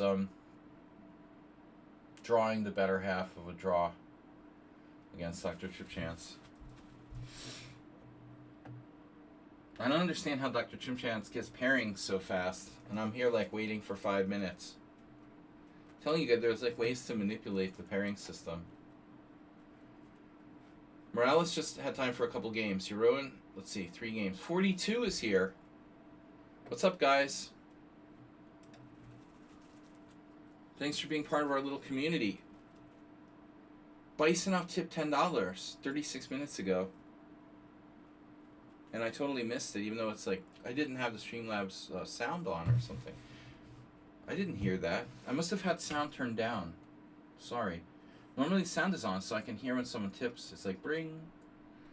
But, yeah, Bison was like, I also don't know what I'm doing. He tipped $10. So he subbed, he tipped 200 bits, and he tipped $10, bringing us up to 420. Nobody else with a single sub or anything. It's all Bisonov, nobody else. Everyone else is broke. Oh no.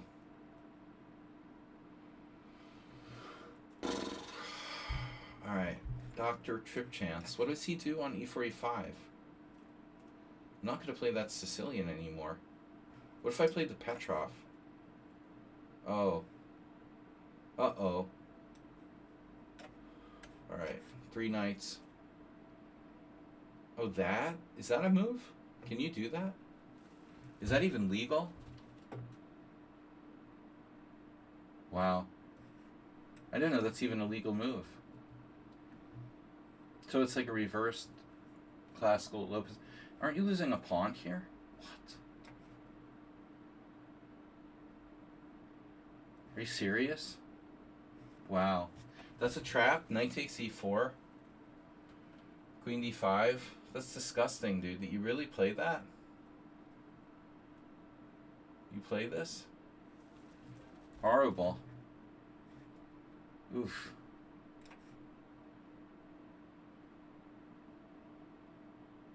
This is just like trappy bullshit. Dr. Trap Chance. Yeah, I don't know what it means, but I just thought of Dr. Trap Chance. That's all he plays for.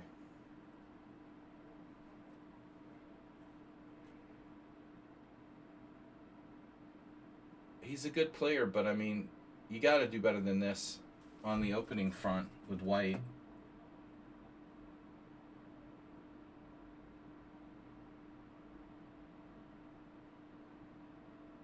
Very coffee house.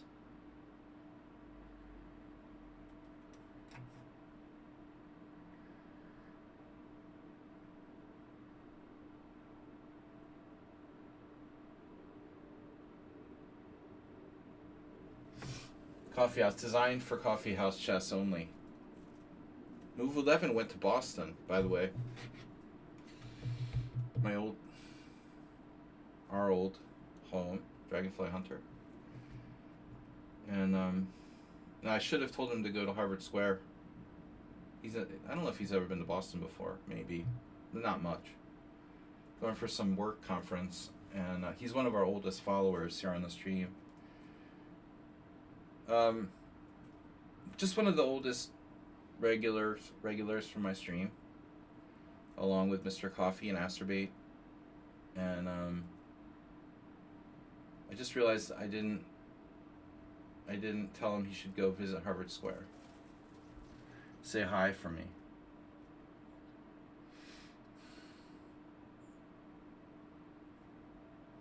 Dr. Cheap Chance. Alright. Dude. You can't be like, yeah, playing every game like you're playing like a 1300. I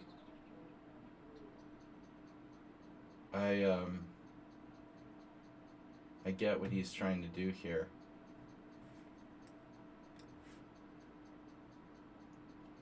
What if I castle queenside too? You're just like waiting for me to castle kingside so you can throw your like primitive caveman Neanderthal attack at me?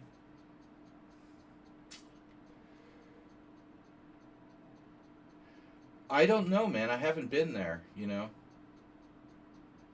I haven't been there since anything's been rebuilt. I mean, I haven't been there since before COVID. I wish I could afford to live in Boston. I want to go back and visit. Are you waiting for me to castle? Or am I waiting for you to castle? What exactly is going on around here? Does anybody understand it?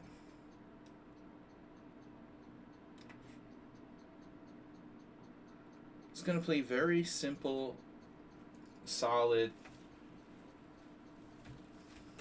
correct chess.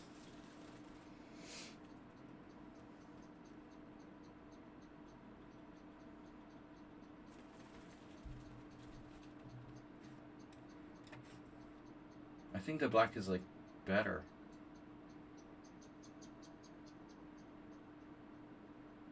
Yeah, I mean G4 it's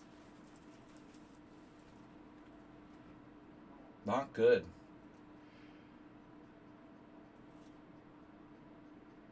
Now C4 on the other hand,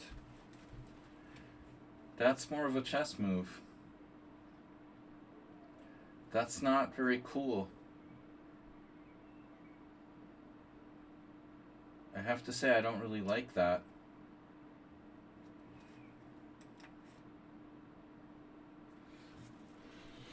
Alright. The C4 is a brilliant C by white. Prepare for pawn storm.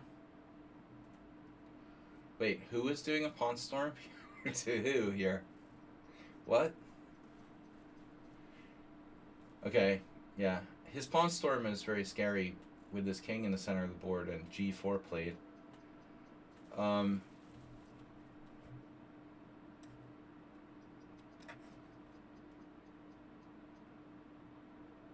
I still like black.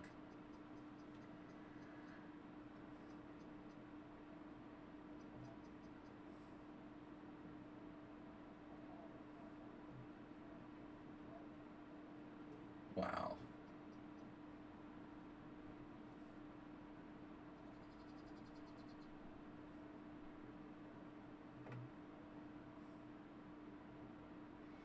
Very hard to do anything.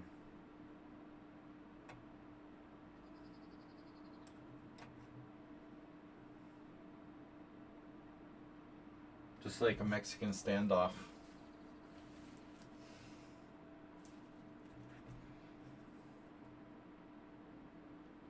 I guess I can play knight b6. It's kind of a weird move. Yeah, he's just getting stronger and stronger by the minute.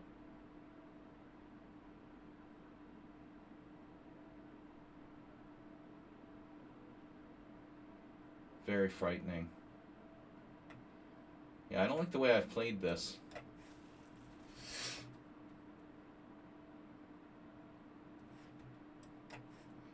Being very computery about white's play.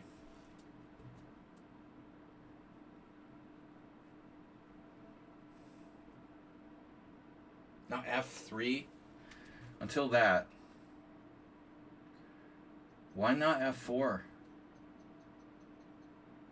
Looks like he was clearly better.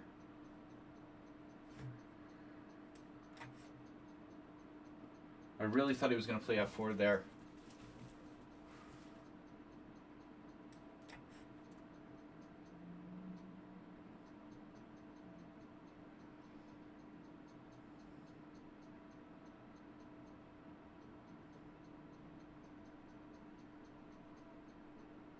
I don't know if black's better, man. I thought I was worse. This is a very, very strange game.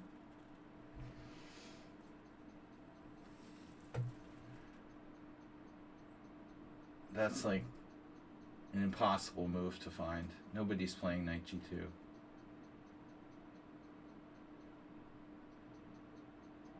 Literally nobody would play that move. That has to be like the computer's #1 move. That's a weird move.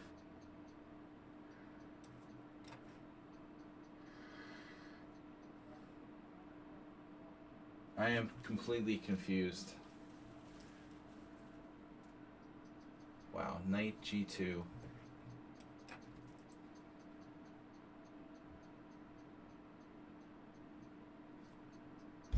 Is my queen trapped?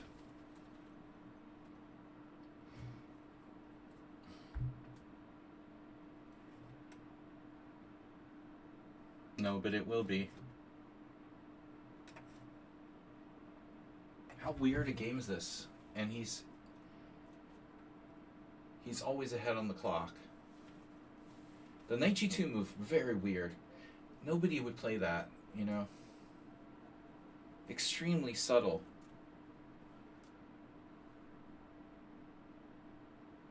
And he played it like almost instantly.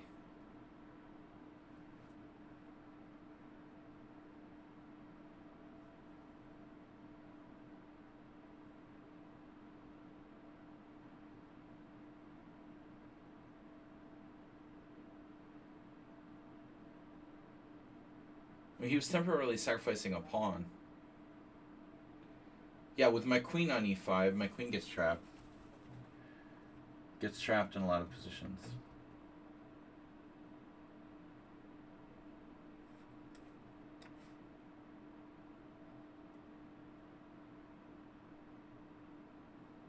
I don't think black is better. I don't know if I've ever been much better. Maybe very slightly better at some point. But now, probably not. I don't know. I just opt for a draw. I don't even know who's better here. This is a very weird game. Extremely weird game.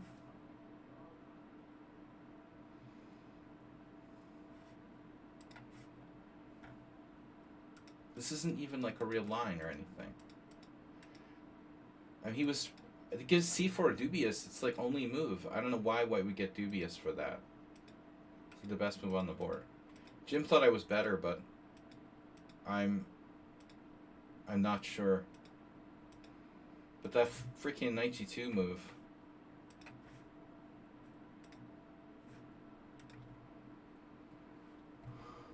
That was enough for me, man. Knight g2 is engine #1 move. Not an easy move to play.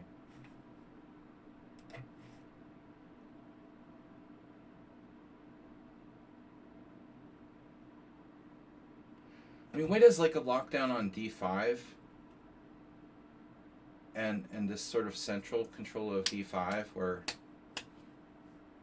you know, what if I can't break, like, what can I do?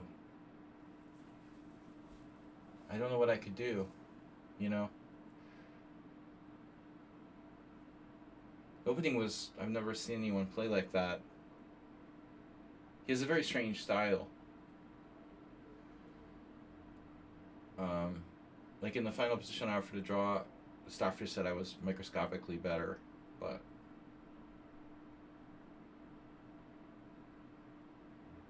that opening is just bizarre, you know?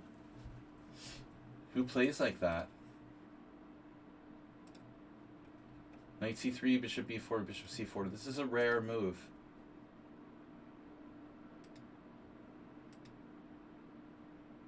Now h3, just like non-existent. And after bishop e6. So bishop e6, the computer doesn't really like it. The position is equal, according to the Stockfish. Okay. Ilya Gadari. Guys, are we in a game? No. Yeah, I don't know, man. It's just so close, that whole position. I couldn't come to the conclusion that I was better. I thought I was like messing it up. And he has more time than me. He sort of like blocked everything.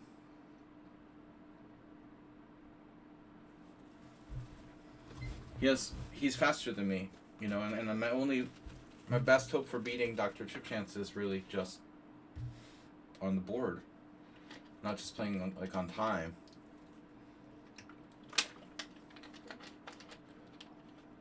But once he played c4 and I can't really break on the king side with f6 like I did, it didn't have much effect. I could have played f5 or f6. This is my only break, though, you know. It's hard for me to do anything. I'm not worse, but I'm not really better.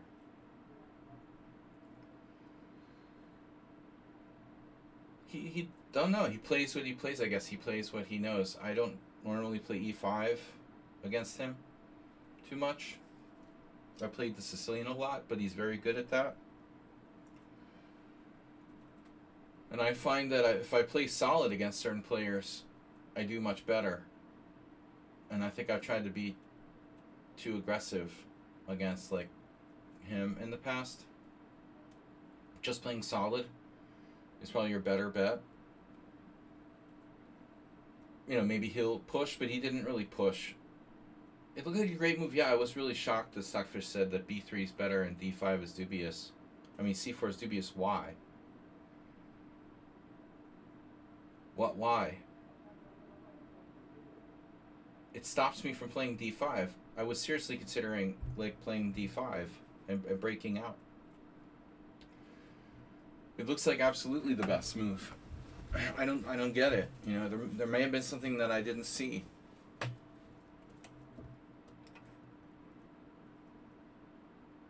I don't know what it was.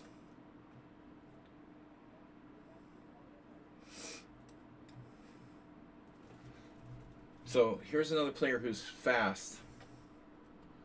But this isn't blitz, you know.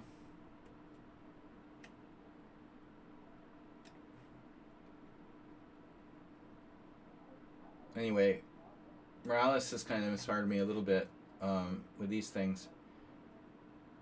But I have to say, like, when I'm black, I don't have a lot of faith in these A6 approaches to the closed Sicilian.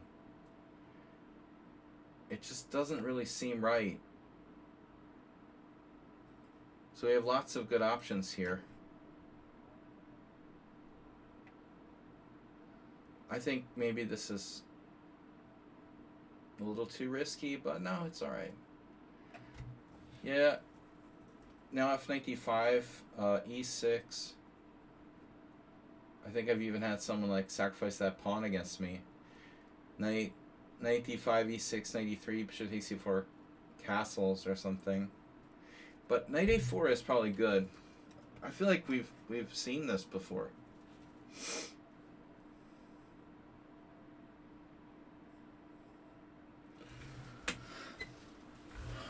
I mean, it's probably the best move. I don't know how good it is. Probably my move order is slightly inaccurate. I wasn't really careful here. Maybe instead of Knight F3, I should play D3 first. But I don't want to commit. You know, I like keeping this D pawn.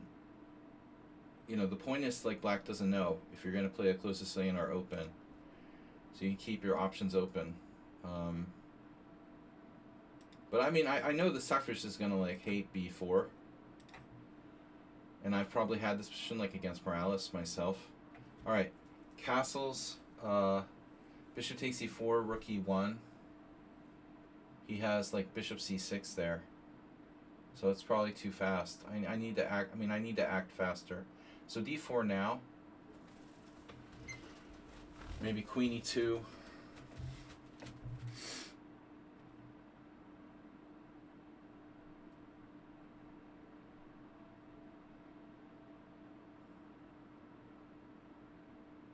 Well, you could just play D3, but it's essentially kind of lame. Not kind of lame. It's essentially lame. Castles, bishop takes E4. Rook E1, bishop C6. Knight E5.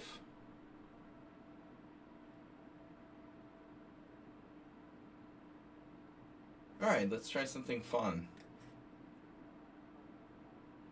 Now, if you want to take that pawn, I know from experience that, you know, you're seriously behind in development here. D3 passive, lol.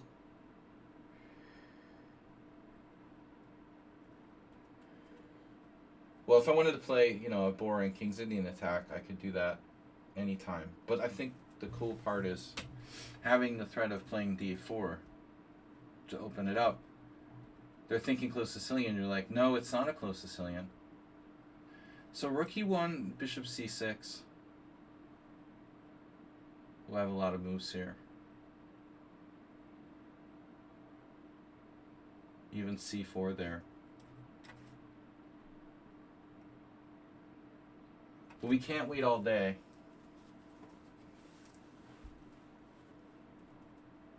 My original plan was knight e5 here.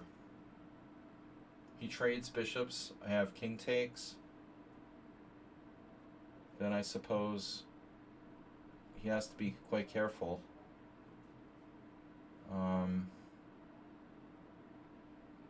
Maybe c4 is worth it.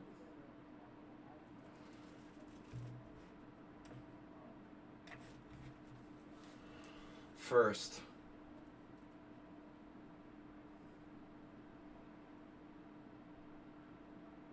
Threatening, you know, d4.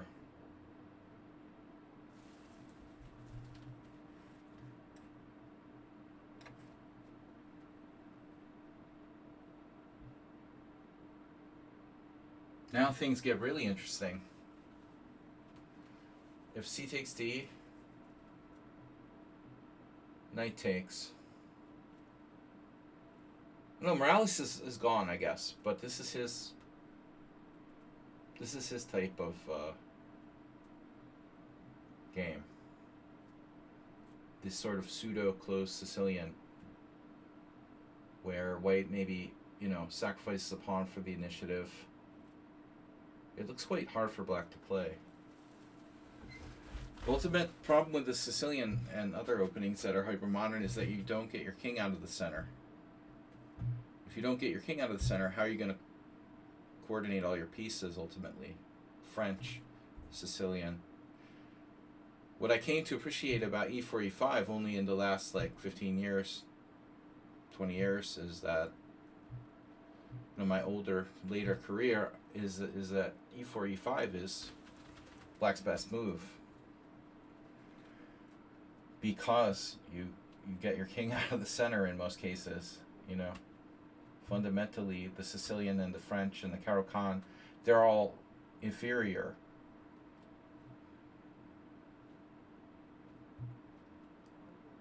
To e4, e5 for a very concrete reason. As fun as it can be. To play hypermodern openings, they're not as good. And harder to play. Okay, now queen a5 doesn't look great. But we have two options. So b3 or take. But I mean, it looks good to take. You know, he loses his dark square bishop.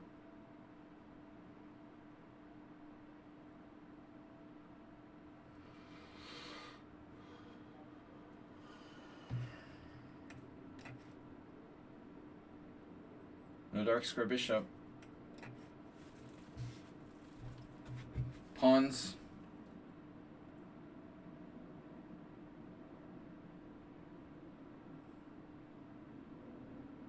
Pawns are people too.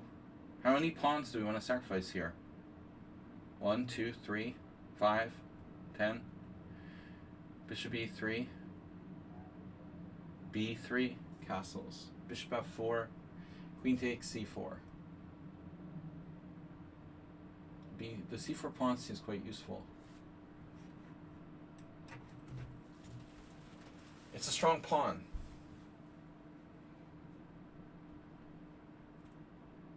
I'm sure I could sacrifice it. Strong bishop too. This looks great for white. Black is in almost critical condition here. So I really ought to consider rook e5.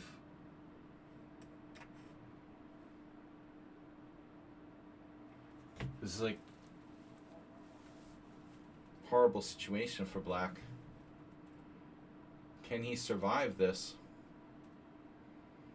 Almost completely tied up.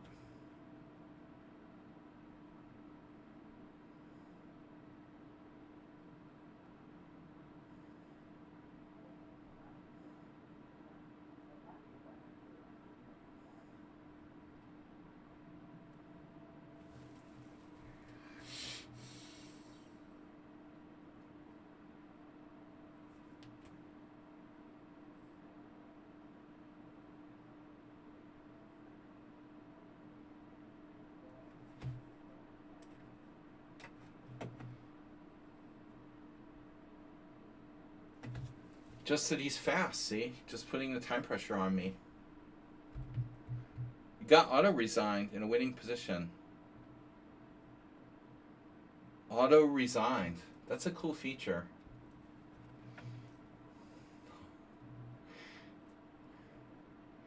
You mean like you missed a game? You said in a winning position. Oh no. Auto-resigned. That's weird. So he's like trying to play... Okay. Oh no.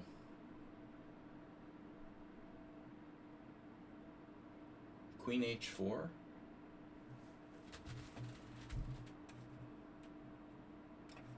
I love a good auto resign.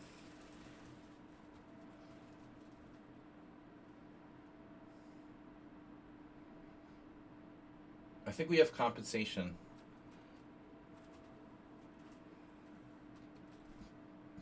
But Dr. Chipchance is right behind me, though we slowed each other down with that draw.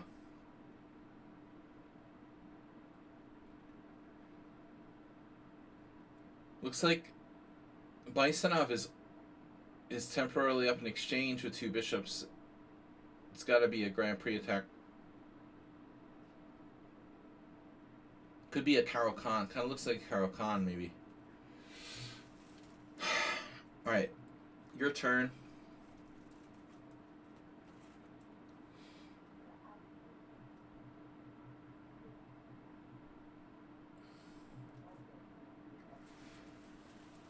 Karo Khan.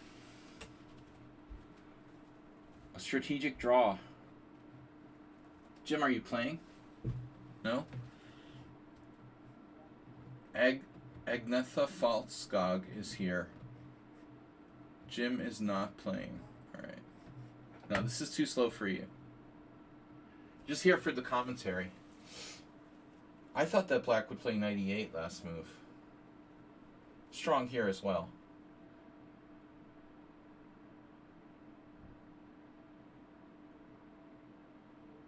What am I missing?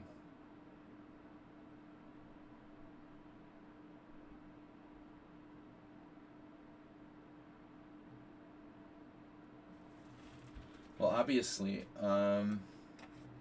we have comp. Preventing 98. I prevented 98.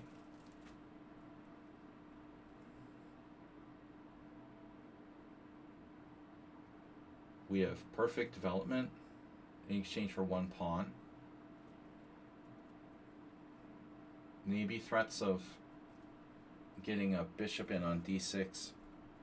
95 trade, and bishop d6 at some point. I think I couldn't play anyway. I'm timed out or something. Dr. Chipchance is ahead of me now. You're timed out. You've been banned. You've been banned by me. No players over 100,000 cheers is allowed to play. Wow, d5. That's kind of unbelievable, right? You get it. It's a trick. I get it. I get it. d5. Logical. So what did I say? Yeah, he sort of prevented all my main threats. So pawn takes d5, knight takes d5. That's the point.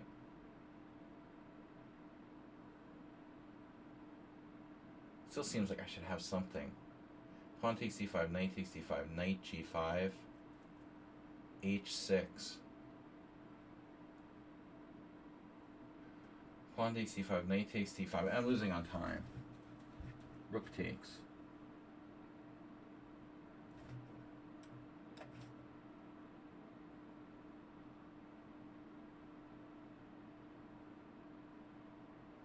Got a pawn back. Temporarily. Temporarily only. What am I talking about? I'm hallucinating. I had a hallucination. No. This?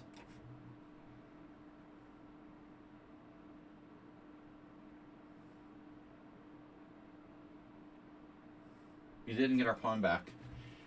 Kept the freaking pawn.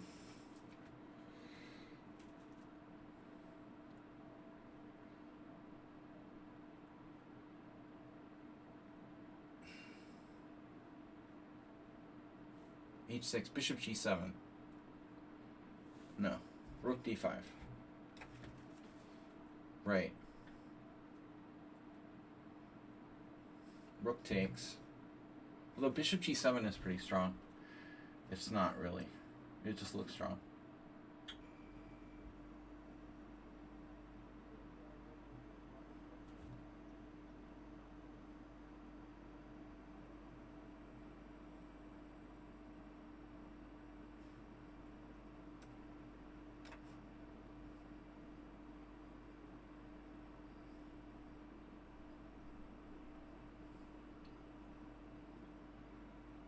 You gotta get ahead of the doctor. Doctor!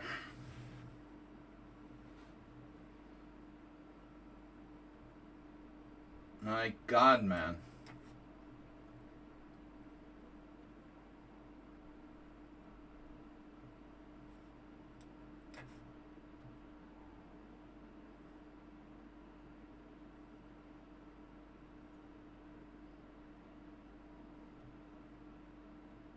Wow, this is unbelievable.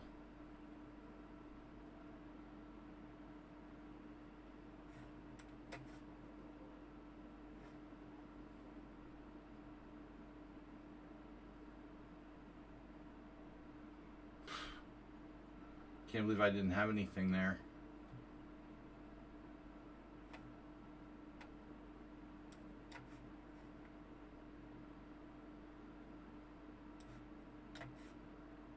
Totally fucking this up. Unbelievable.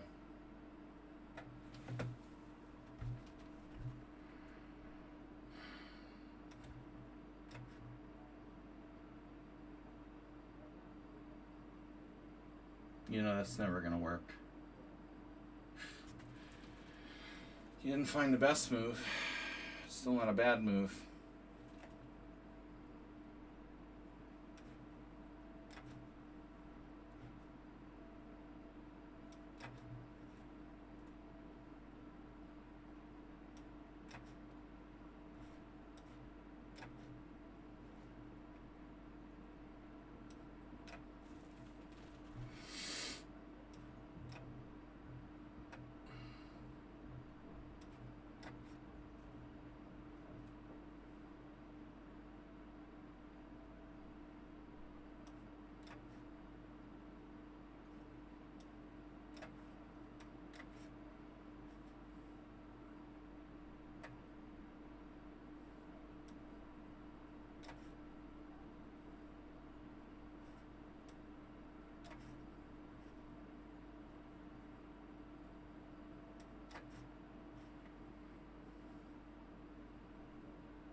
Talk about doing things the hard way.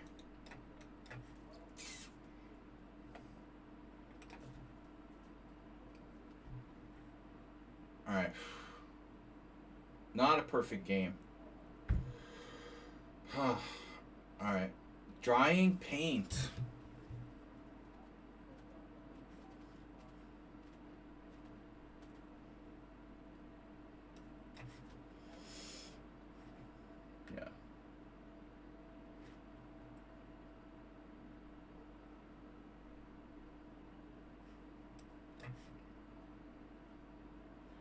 Yeah, no, I had to be winning somehow.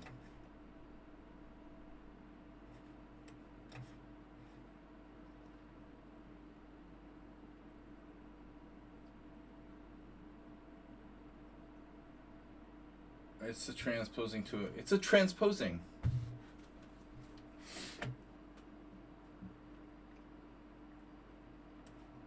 Transposing to the Grand Prix attack. It's a Bodler. No, this is a standard Grand Prix attack.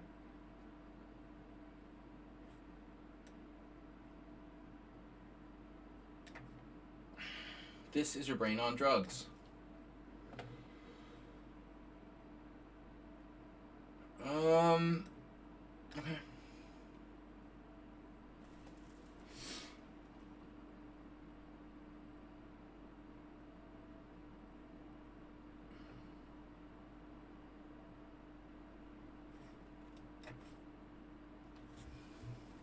Wow. I don't know who Dry and Pain is, but the ratings aren't real high. So he's 2100. He's got weird ratings. You know, 2100 bullet.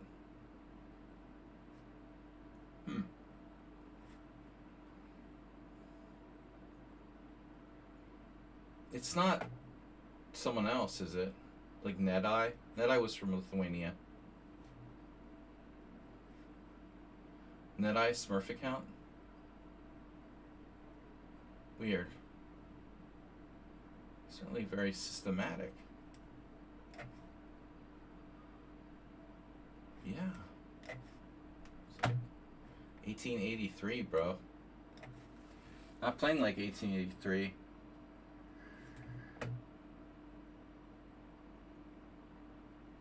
He's maybe taking a risk here. Playing a little too fast. Dude, I'm an IM. Why are you playing a whole 7-minute game against me in 4 seconds? That's kind of crazy, no?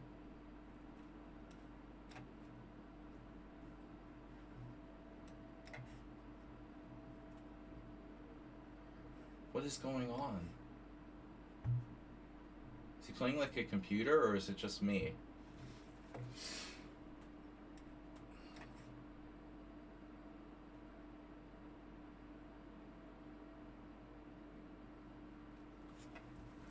Not exactly, but dangerous. Dude, White has this really crazy initiative. Like perfect play, dude, using 4 seconds for the whole game. Something weird about this player, no? Where does this guy come from? Damn, he must have some major flaw that I don't see. It's a brand new account. Since when? Since April 6th. But his ratings are fairly low, you know? Look at this move, Bishop d4. Like he saw the literal writing on the wall.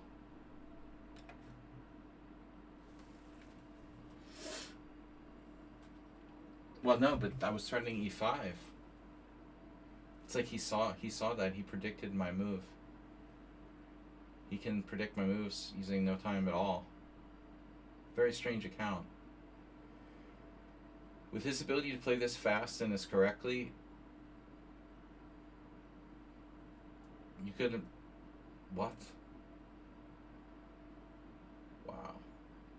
G5 is kind of insane. Alright. G5 is kind of insane. Mildly insane. Dude, that's a mosquito or a moth? It's gotta be a moth. Alright. G5 is like insane in the membrane. Shit, I hung my rook.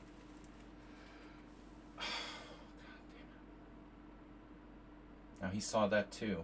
Sees freaking everything.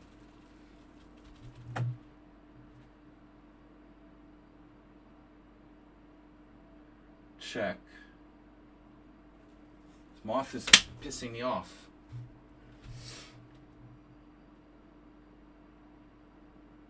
Bro.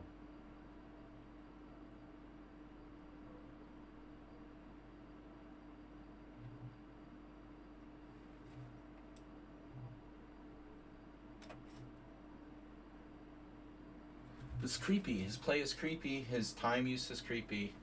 His account is creepy.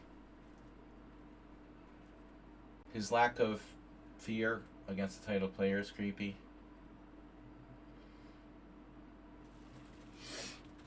Alright. Just plain creepy.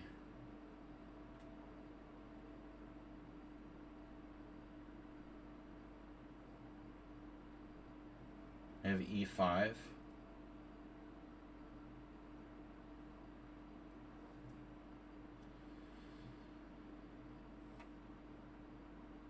Doesn't even work. This is too much, man. Too weird. It's just too weird, dude. What is up with your account? Your 2174 bullet, 1800 blitz, 1883 rapid. He's got 1732, chest 960. G5, what a weird move. I have a move. Okay. Wow. Yeah, he's just overconfident. I don't know. G5 was a crazy move. Why is he so overconfident?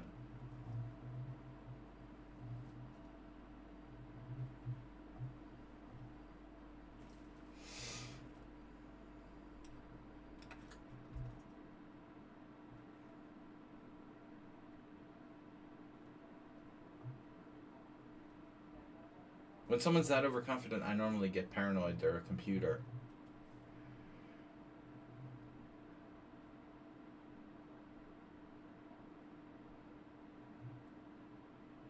It's not like this is a player without any sort of basis to their play. Strategically, Black seems quite advanced.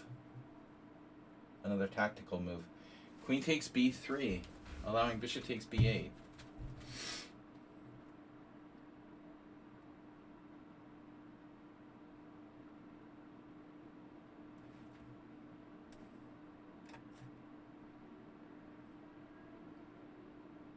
I guess we could just classify Black as like recklessly aggressive.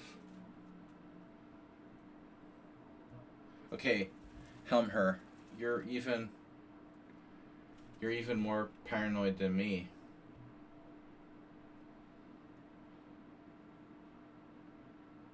But you're saying that like every game. I mean, I'm always suspicious of the new players. It's not, no. The AP guy's not this strong. He's just ridiculously wild.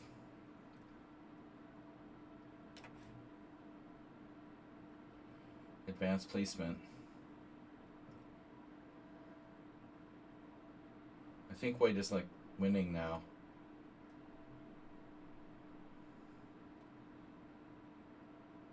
His king's wide open. It's like one move, G5. Get his accuracy down. Yeah. Get it up.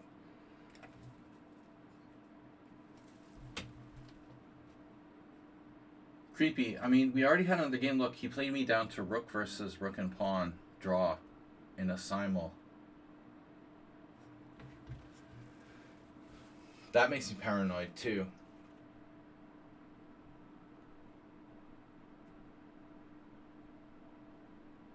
What's the next trick? It looks like White is just winning.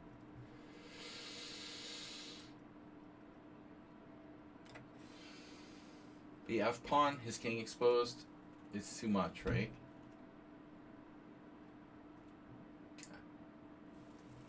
But I'll probably hang something very easily. Check.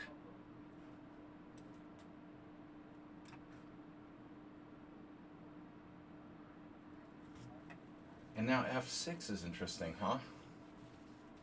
He has a defense to that. Not really.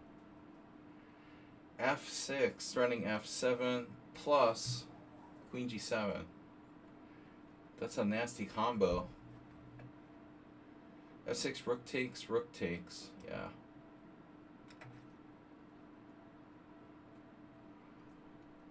Double threats. It's like, I don't know. He could be a good player, but he's like overconfident, plays too fast. If you took away the overconfidence, playing too fast, he would be like 2100.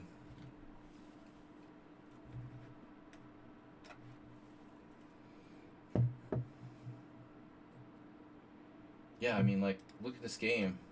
What was up with G5? He's totally equalized.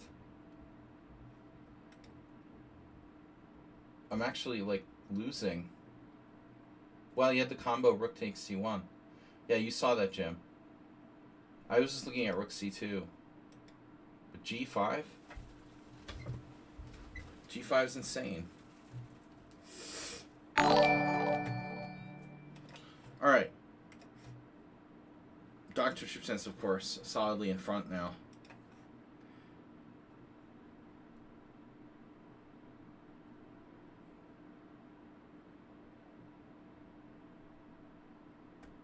Oh my god. Alright, well, it was nice while it lasted, but I'm not going to stay in front, it looks like. 2 points behind. I wish we could get some easy pairings, but it hasn't gone that way. Everybody I've played is good. Drying Paint was the lowest rated player I've played. 1883. And I had like a lost position. If he had found rook takes rook, bishop takes b2.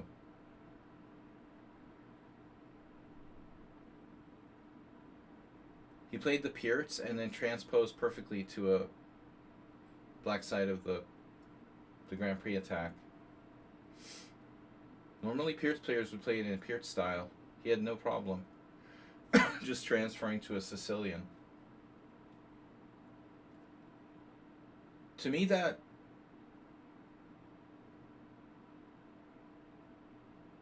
reminds me of a more experienced player, not like a kid or something, you know. The way he played the whole opening with, like, you know, the whole queenside thing, giving up his light square bishop, getting control of the dark squares, playing b3. I mean, it's like an experienced player who's done that a whole lot of times, and he's able to do it really quickly. Yeah. Opening wasn't very good for me. Had he not played g5, I'm worse.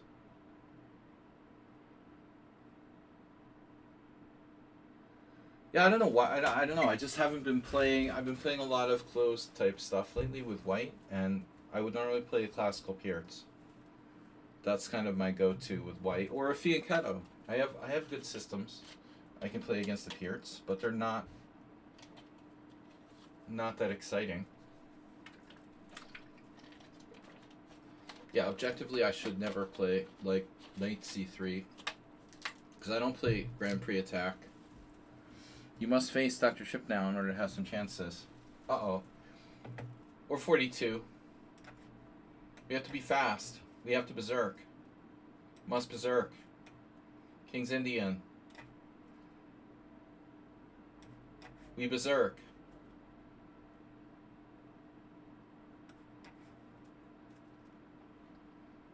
We Benoni.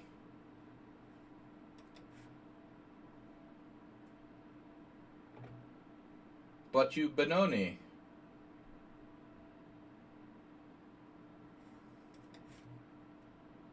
Yes?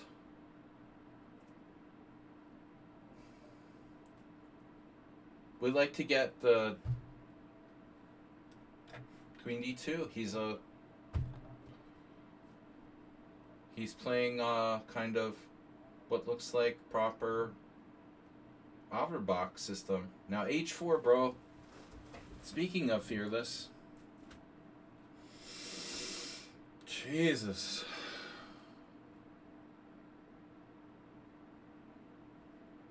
Wow.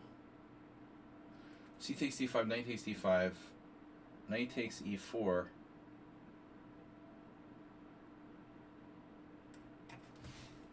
Man, h4 is seriously scary. 42, maybe he's drying paint. Maybe they're the same person.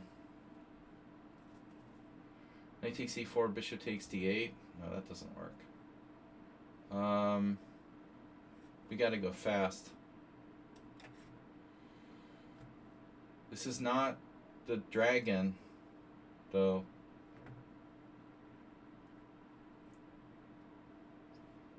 Remember, this is not the dragon. Feels like a6 is a little too slow. And I berserked. But 42, my god. He's only been playing d4 for like a short time. I guess I'm supposed to play like h5 at some point here. It's the same-ish now.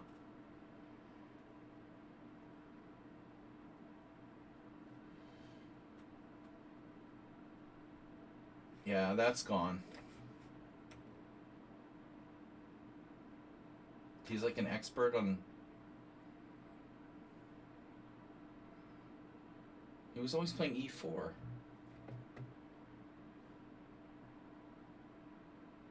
What do you mean h5, g4? This is not the dragon. It's the King's Indian. Not so easy. This is getting awkward for white now. Rook g3 looks very awkward. I don't think that's right. But I should probably get out of the pin.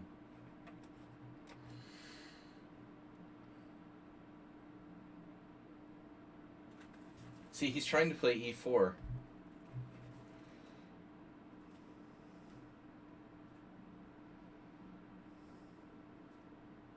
This is not what I want to see, though. How does Dr. Chip Chance have 30 points now? He beat Uber Driver in 5 minutes? In 2 minutes or something? Now it's an end game? He finished one game, now he's in an end game. Using no time for the whole game? How is he in a bishop end game with 7:36 left against Sun Prism? A player who's supposedly 100 points lower rated than him. How are they in an end game? After like 1 minute, 30 seconds.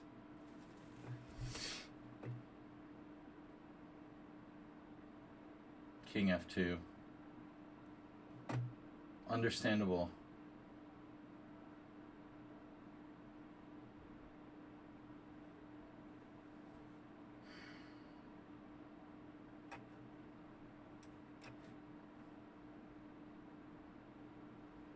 Bishop takes bishop. Please don't take my knight. He'll be tempted to play f4. This is, of course, unorthodox for white.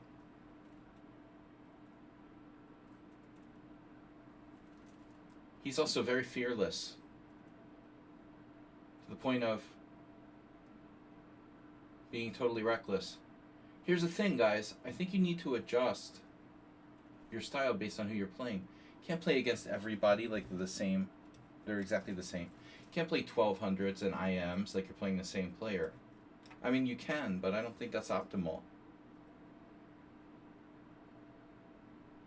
So the point is that 42 will play the same game against me that he would play against like a 1200.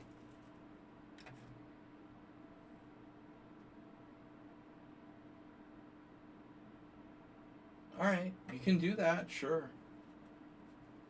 My opinion is that it's not a good idea.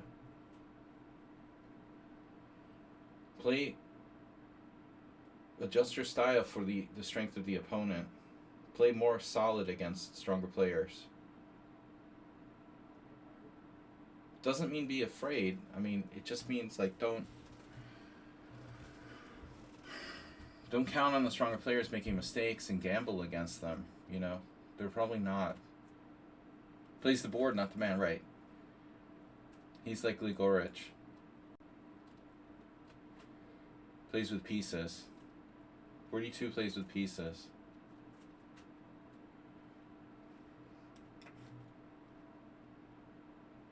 My last opponent was Same. Super fast. You know, like he was playing a total beginner in the bar. Here's a good question.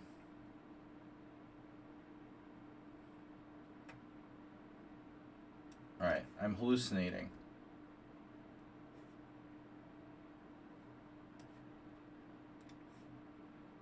I've been hallucinating for a long time that like Queen H6 was possible. I guess I was thinking like, well, what would happen if he did Rook takes G4?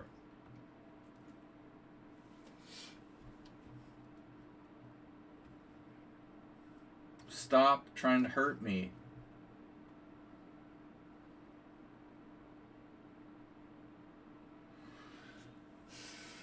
Now we got a request to join the team. It's a little late. We have 7 minutes left.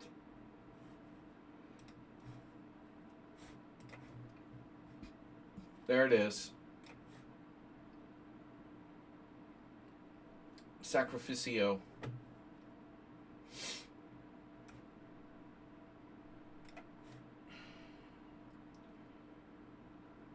Sacrificio de Dama.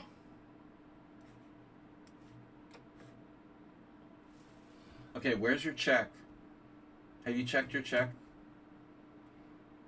Did you check your checks lately? Check for checks. He resigned. That's like counterintuitive. He resigned. We're winning! Dr. Chip Chance. Don't tell me Dr. Chip Chance is winning this endgame.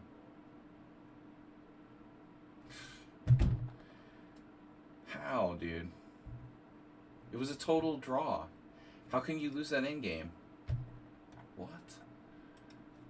How did the H-pawn? How did that happen over there? How did this even happen? Where's White's H-pawn? Sun Prism put his pawn on H4. You put your pawn on H4. Bro. Come on.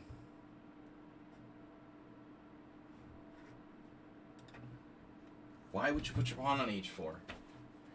He wanted to lose. It's like an unlosable position, and he put his pawn on H4. It's on a dark square. That's the color of the opponent's bishop. Sun Prism knows not to do that. You did know not to do that. You, of course, know not to do that. You mean you wish you knew why you did it? Me too. Drying paint. And Trip Chance gets a new pairing already. I'm just sitting here. What? I'm just sitting here, no pairing. No Acerbate. I got 30 players, guys. Our biggest turnout. Although a few people didn't actually play. Why don't I get paired with Acerbate like once? Where is he?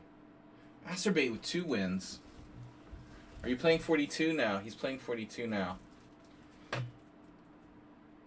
A spicy C4 from Acerbate. Dr. Chip Chance, what happened now?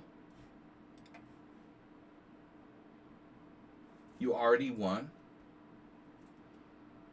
What was that?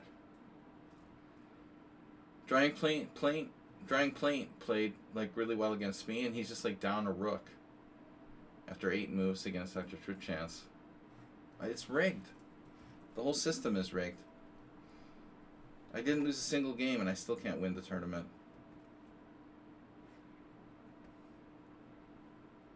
Though I was losing against Dr. Drying Paint. I was clearly worse.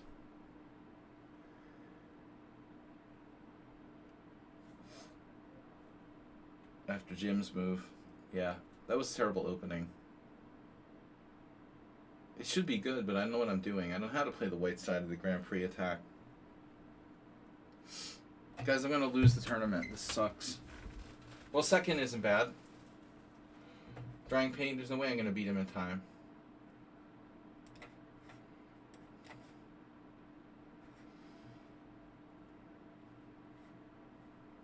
No, we need open. Now he's a Sicilian player. I knew it.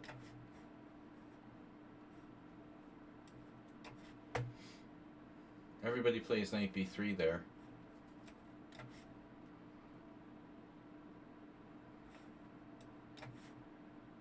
This is a very sophisticated opening.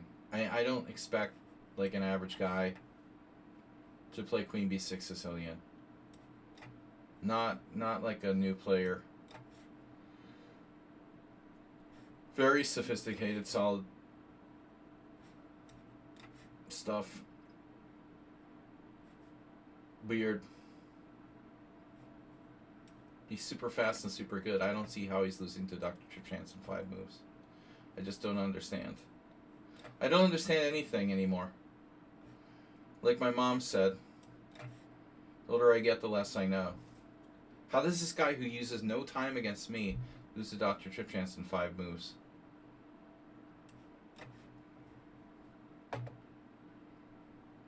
Well, it was more like 15 moves, but whatever.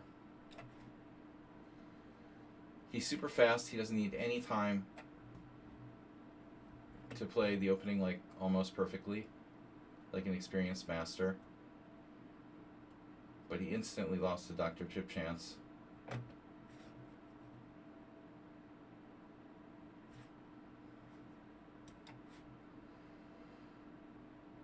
Few chances. The emphasis on the few. The needs of the many outweigh the needs of the few. 1 minute left. He's going to need to like hang a queen or something. He just resigned. Okay, that's not correct. He just resigned? Why? Oh no, he felt bad for me and resigned. That's not right. Oh well. I feel bad now. Haha. He resigned for no reason. I don't even understand why he resigned. I was better, apparently. But still no reason to resign. That's kind of messed up, yeah. Why did you do that? Throwing the tournament. He wanted to take revenge on me. He wanted revenge on Dr. Tripchance. But I played a perfect game. Jubava would not be happy.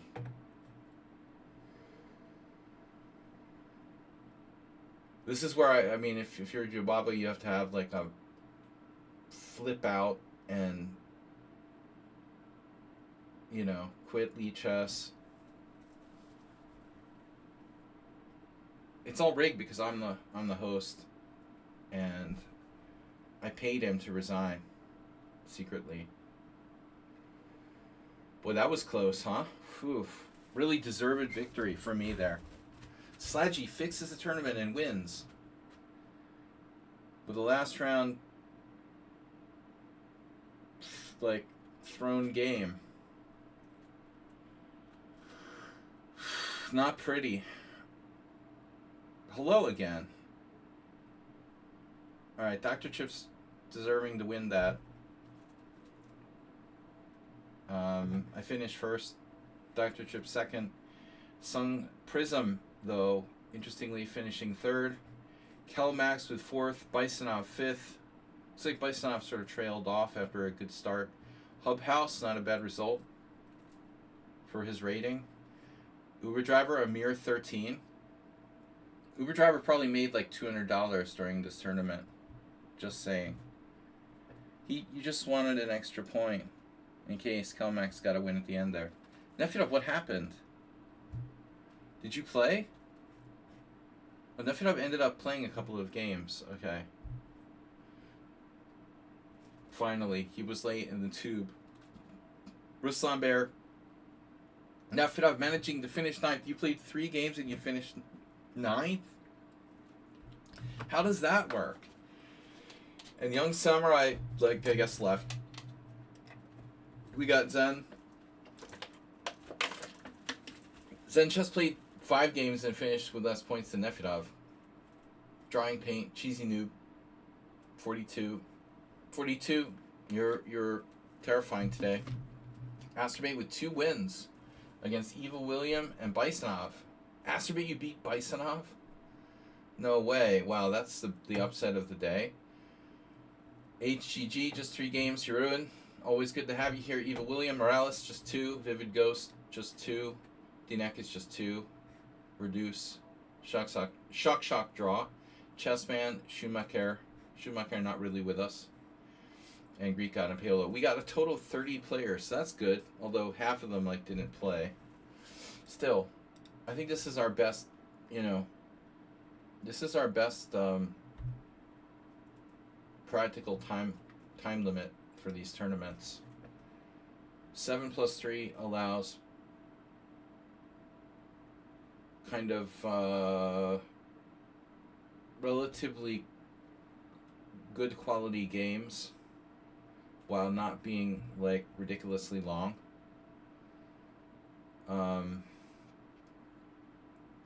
For those of you that are subscribers to Twitch, time to resubscribe. But remember, Thursday is our analysis stream, so if you can please send me your games. If you are a subscriber on Twitch, send me your games. Higgins went and got you new TV. Congratulations. You can watch me on YouTube on the TV now.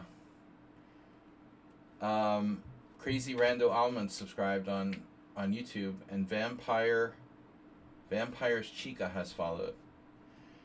Again, Bisonov, thanks for the donation. Thanks to you guys. Usually we don't get a lot of donations on Tournament Tuesday. Hopefully on Thursday we're going to get, a fortune. And then everybody submits their games for Thursday. Nefidov, Asterbait, Sun Prism. Everybody's welcome to submit a game for Thursday. And then Friday, hopefully this Friday I'll be in better condition. Friday I was in really bad, I don't know, I didn't sleep well. Last Friday I played badly on Friday. I usually do a blitz stream. So hopefully this Friday will be better.